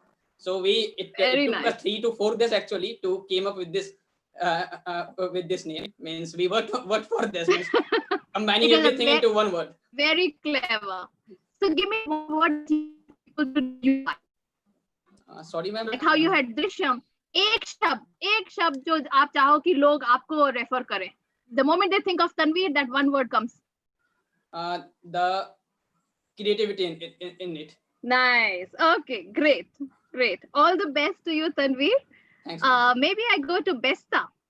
So, Besta, do you go by Prem Sai? Because I think you introduced yourself in the video as Prem Sai. Yeah, so, Besta is my surname. Is your surname? Okay, Prem Sai then. Prem Sai, I'm curious to see what was your greatest learning when doing this project, not about the project itself, because now I'm trying to understand you. What was your biggest reflection about yourself when you did this project? Well, it's okay to be not perfect. That's what I learned. Because when I was presenting to STL first, I tried to be perfect at every level, and then I failed actually quite. I didn't expect that, but beautiful reflection. Yeah. Yeah. We actually presented to Mr. Agarwal, COO. We thought it was going to go good, but it failed on that certain scenario, and we didn't expect that. And then after that, STL team encouraged us. That's the great point. Like, then I learned that it's okay. Things evolve, and then we created a good product out of that learning. So that's the single statement that I put in. I can tell you it was still perfect in the first go. That's why you're sitting right here. I wish you all the best. Yeah. And thank you for sharing such a personal reflection. I think it's a big learning for budding innovators sitting there in the audience watching this live. So thank you for that. And then now, last but not the least, Anivesh, I really loved your frugal innovation, thinking of it from applicability and all of that. And I'm curious, I'm sure there must have been frustrating times. What do you do? What's the secret on how you keep yourself motivated and continue to arrive at an answer? Ma'am, we enjoy every cell. We enjoy even our mistakes also. Because when earlier we did made the machine, the small problems in mechanical system, you did any small problem, then you need to go full cycle again and again. So we enjoy everything. So that's why no problem. Problem happen. No problem. Life is simple. Enjoy it. Don't work hard to complicate it. Wonderful. Yes. Thanks for that. So I think the juries must be already ready. So we can't let them escape. They've been asking you hundreds of questions. I was one of them too, but nevertheless. So we will go and do some rapid fire with the juries as well. So Manish, are you there? I'm going to do a rapid fire with you. Manish, are you there?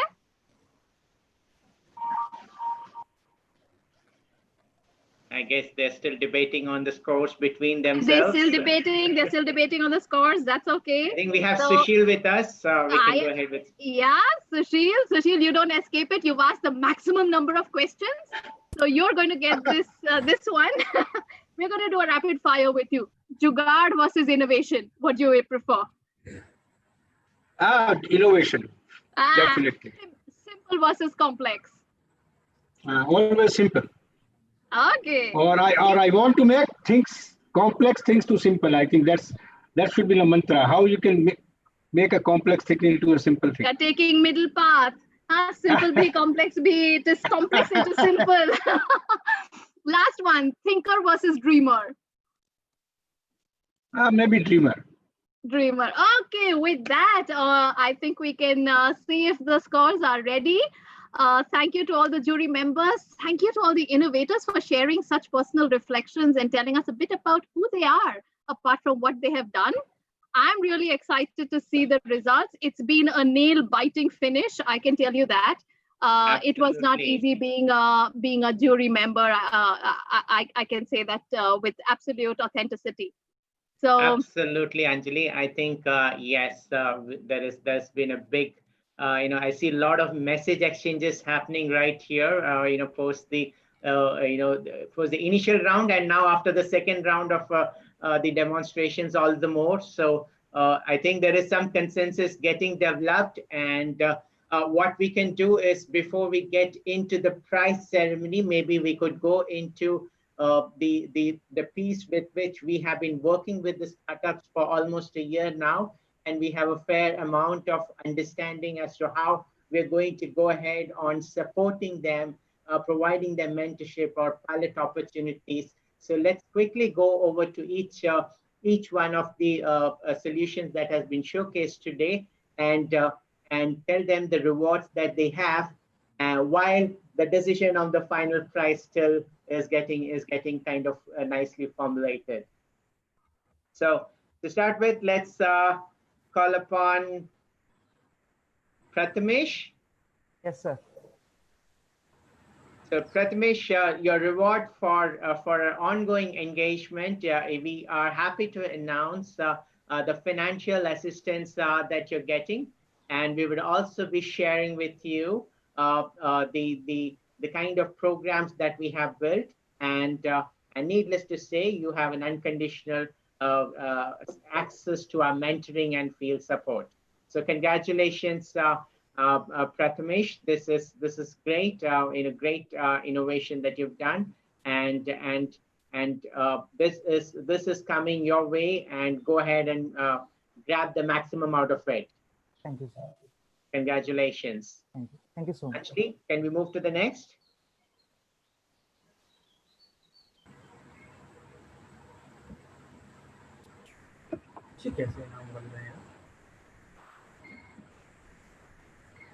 Anjali, shall we move to the next? Yeah, sure. Let's do that. Okay, there you go. This one's for you. Okay, so this is for Chaitanya. Chaitanya, congratulations. One for the innovation, but the second is that we are committing to go ahead and reward you both on the commercial engagement, but also the opportunity to pilot. So Fantastic. this is Thank a you very commitment much. going out, and thank you very much again, and all the best, Chaitanya. Thank you. Excellent. Moving on to the next one. Okay, Prem Sai. Again, a very, very, heartfelt congratulations to you on the drone solution for surveillance. You are going to continue to get the opportunity to both pilot the opportunity, but also receive mentoring and field support through the implementation. So that's something that goes out as a commitment. Very, very happy to share this with you, and continued success. Wishing you all the best. Congratulations. Thank you, Anjali. Thank you, Anu. Moving next. Next to Tanveer. Tanveer, thank you for your innovation as well. I truly enjoyed. I actually learned a couple of things. I was making notes while I was listening in. So we continue to commit to reward you through three things: financial assistance, definitely the pilot opportunity, but also inviting you for a commercial engagement. So this goes all out, and it's a commitment from us to you. Great job done. Excellent, Tanveer. Thanks. And then Anivesh, to you, likewise, continued support and financial assistance for your innovation, a pilot opportunity with us, and an invitation for commercial engagement. Very, very well done. I know you got lots of questions, including from the audience. Thank you. Good show. All the best. All the best.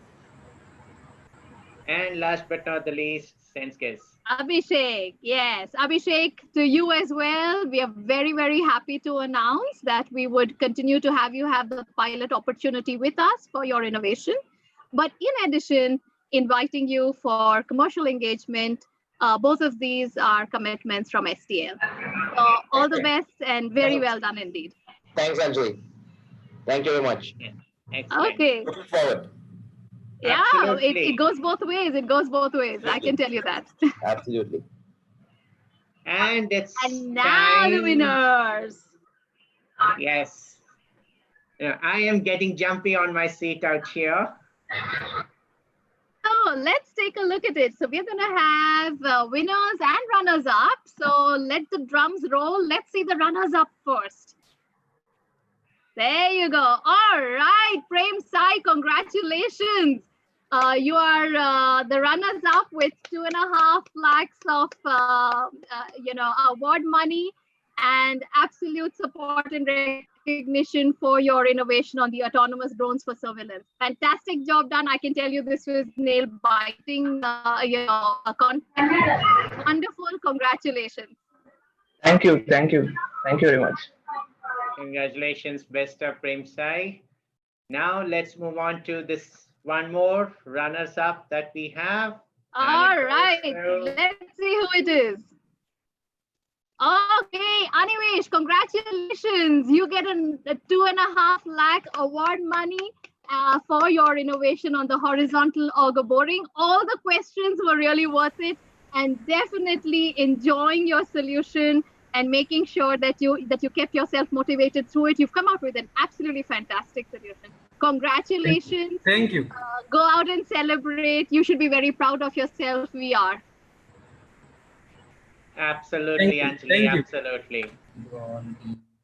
And that takes us... The drums rolling for the winner. Let's see who that is. Absolutely. The champion absolutely. of Udayan, the first series. So let's see who that is.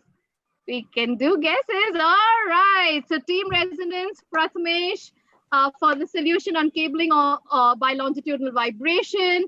You're getting 5 lakhs as award money. Congratulations. Thank you so much. Very well done. Thank you so much. Very well done. Fantastic. Very happy. So how do you feel? Yeah. Great feeling. I'm emotional and super. I have no words right now. Seriously. I should have done the rapid fire round now then. Why not, sure? Absolutely, Anjali. Oh, this is wonderful. Congratulations. I know it has meant a lot of really, really hard work. Very, very proud of what you've come out with. While we have 3 winners, I think this is at the end of the day, like the Oscars, everybody is the best of the best when they arrive here. So also congratulations to everybody else. You have already come out winners. You saw the rundown from starting out from a very large number to the top 6. You should be very proud of what meaningful. Somebody used the word, the customer's lens earlier. Everybody's solutions were so customer centric, keeping us at the heart of the solution, and then applying and putting these layers, making it so meaningful. So congratulations to everyone, and go out and celebrate. And Prathamesh, when you get yourselves together, I would love to hear back from you on how you feel being the winner, and likewise for the others on how you feel being amongst the top. So congratulations and keep up the great work. We will continue to stay in touch. You can't escape us. We will be working with you together, whether it's for the pilots, whether it's for the mentoring sessions, or whether it's even all the way down to the commercial engagement. So wishing you continued success. We will be in touch. Go out and celebrate, and then get back to your next innovation. All the best. Thank you, ma'am. And thank you to the jury members. It was tough. I know that. I know the feeling. Great job done. Absolutely. Thank you very much, Anjali, and thank you, jury. That was not easy, and I'm sure you guys have all kind of had your debates. Nishal mentioned about it, and this is great selection, and the journey just continues from here.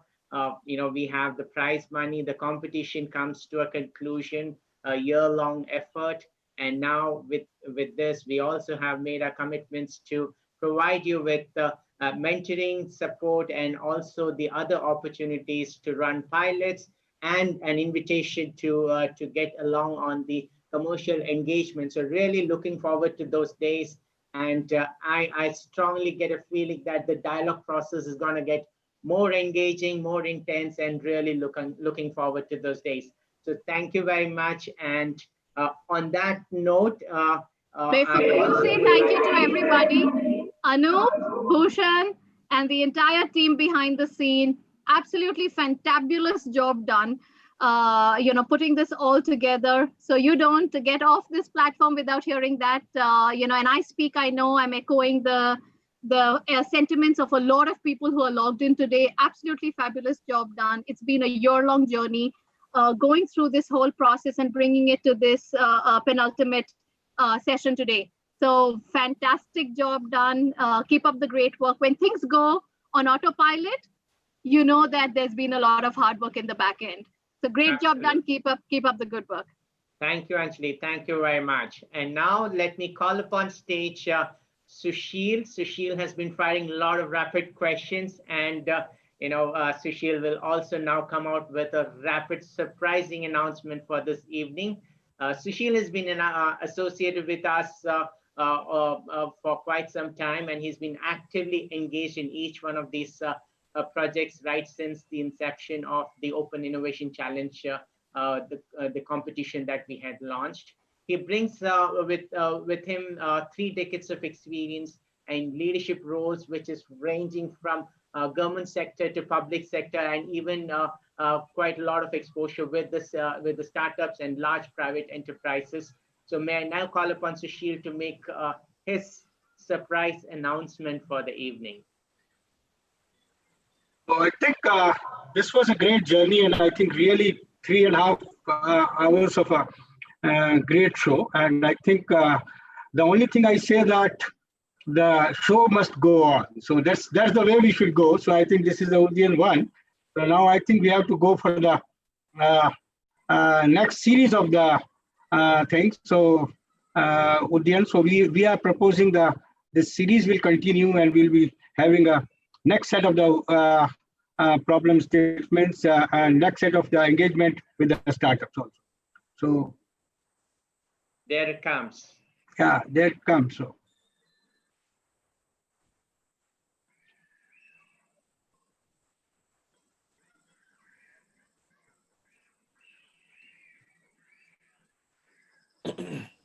So this is Udayan 2.0, and this proposed focus area, this time we made a small change. I think primarily we are looking from the how this digital era is evolving, how the with this new things, and how our customers pain area, or the customers, we can help the customers to reach to the last look and corner of the country and help to build a great network. So we now coming out with these 3 focus area. One is the disruptive next gen network build, how the fiber availability can be made into the very, very dense areas, and that's the one area. It may be on how the network ability can be improved with the zero fiber cut. That I think in the today's discussion also a lot of time this fiber cut was talked about, how we can reduce the MTTR and how we can use the existing ducts, the existing infrastructure can be used for the laying of the high fiber count cable, because as we going forward, we need a more and more fiber to give the broadband experience to the people at large. Second part on innovation of the network technology, how we can build this kind of a 5G, 4G things are 4G and 5G things are coming. How we can give the capacity, seamless connectivity into the very, very dense business areas, I think, which is a challenge which most of the world is facing. Now, how we can bring the best kind of a connectivity there. So that will be one of the problem areas. Second, in those areas in India, especially, the power challenges are still there, whatever we say. So how we can solve those area power challenges. And the last thing, like we say that still, while we are believe that a lot of fiber broadband connections is moving, but in India, the fiber connectivity to the home is still very scarce, and how we can do it faster and how we can do with the quality in terms of the in-building solutions. And the last thing is, I think, sustainable digital network with the use of green energy as well as the renewable energy. So this is some of the focus area will come out. I think we will also invite the people at large who are looking at it, their ideas around it, and we will be continuing to our journey of innovation through Udayan, through AGNIi, going forward.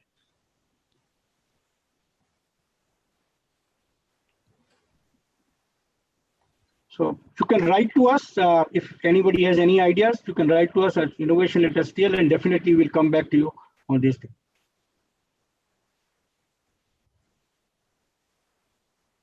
Over to you, Anup. Thank you, Sure, Sushil.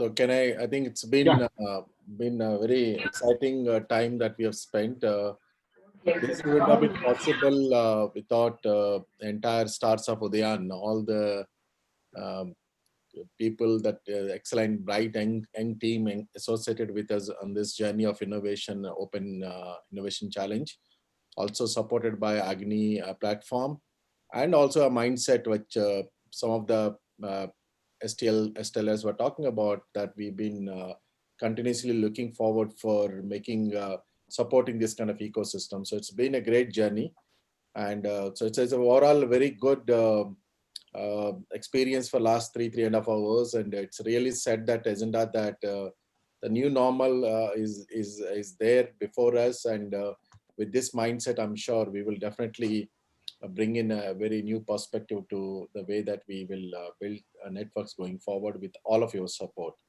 Also, I would like to, as Anjali also briefed, that doing this kind of event in the current times in virtually connecting so many people and going on YouTube Live, it's not that easy, and then doing it seamlessly. Entire team which has been working for last more than a month on this and putting up things together. Of course, Anup and Sanju led this, and with the Bhushan and team. And there have been so many people who've been working on it. So you will hear our heroes who brought this Udayan for you. So there you can see many of their faces, and it's difficult to read all of them, but it's a force. It's a force with inspired by that motivation that there is something that is exists which we will continue to challenge, and great everyone who has been contributing to this Udayan for last few weeks, and excellent job entire team which is set this stage for us, and I'm really excited that the way you guys have designed it and planned it and executed, they're absolutely spotless, and congratulations to the entire stellar teams who made this event very, very successful. Excellent. Thank you very much, Kias. And on that note, I really want to thank all our guests, our innovators, our all stellar employees, the leaders, the enablers. Each one of them have played a beautiful role into making this journey successful. This is just the beginning, like we mentioned at the start of it. Udayan is a promise. It's a rising. It's a new beginning each time, and we sign off on this day with yet another promise of Udayan 2.0. Sushil spoke about those focus areas, and this time we plan to make it even more bigger. And on that note, this is Anup Kiran signing off from the event today. Let the innovation continue, let the passion continue, and the conversations continue. Thank you very much, and have a pleasant evening. Take care, stay safe. Thank you, sir. Thank you.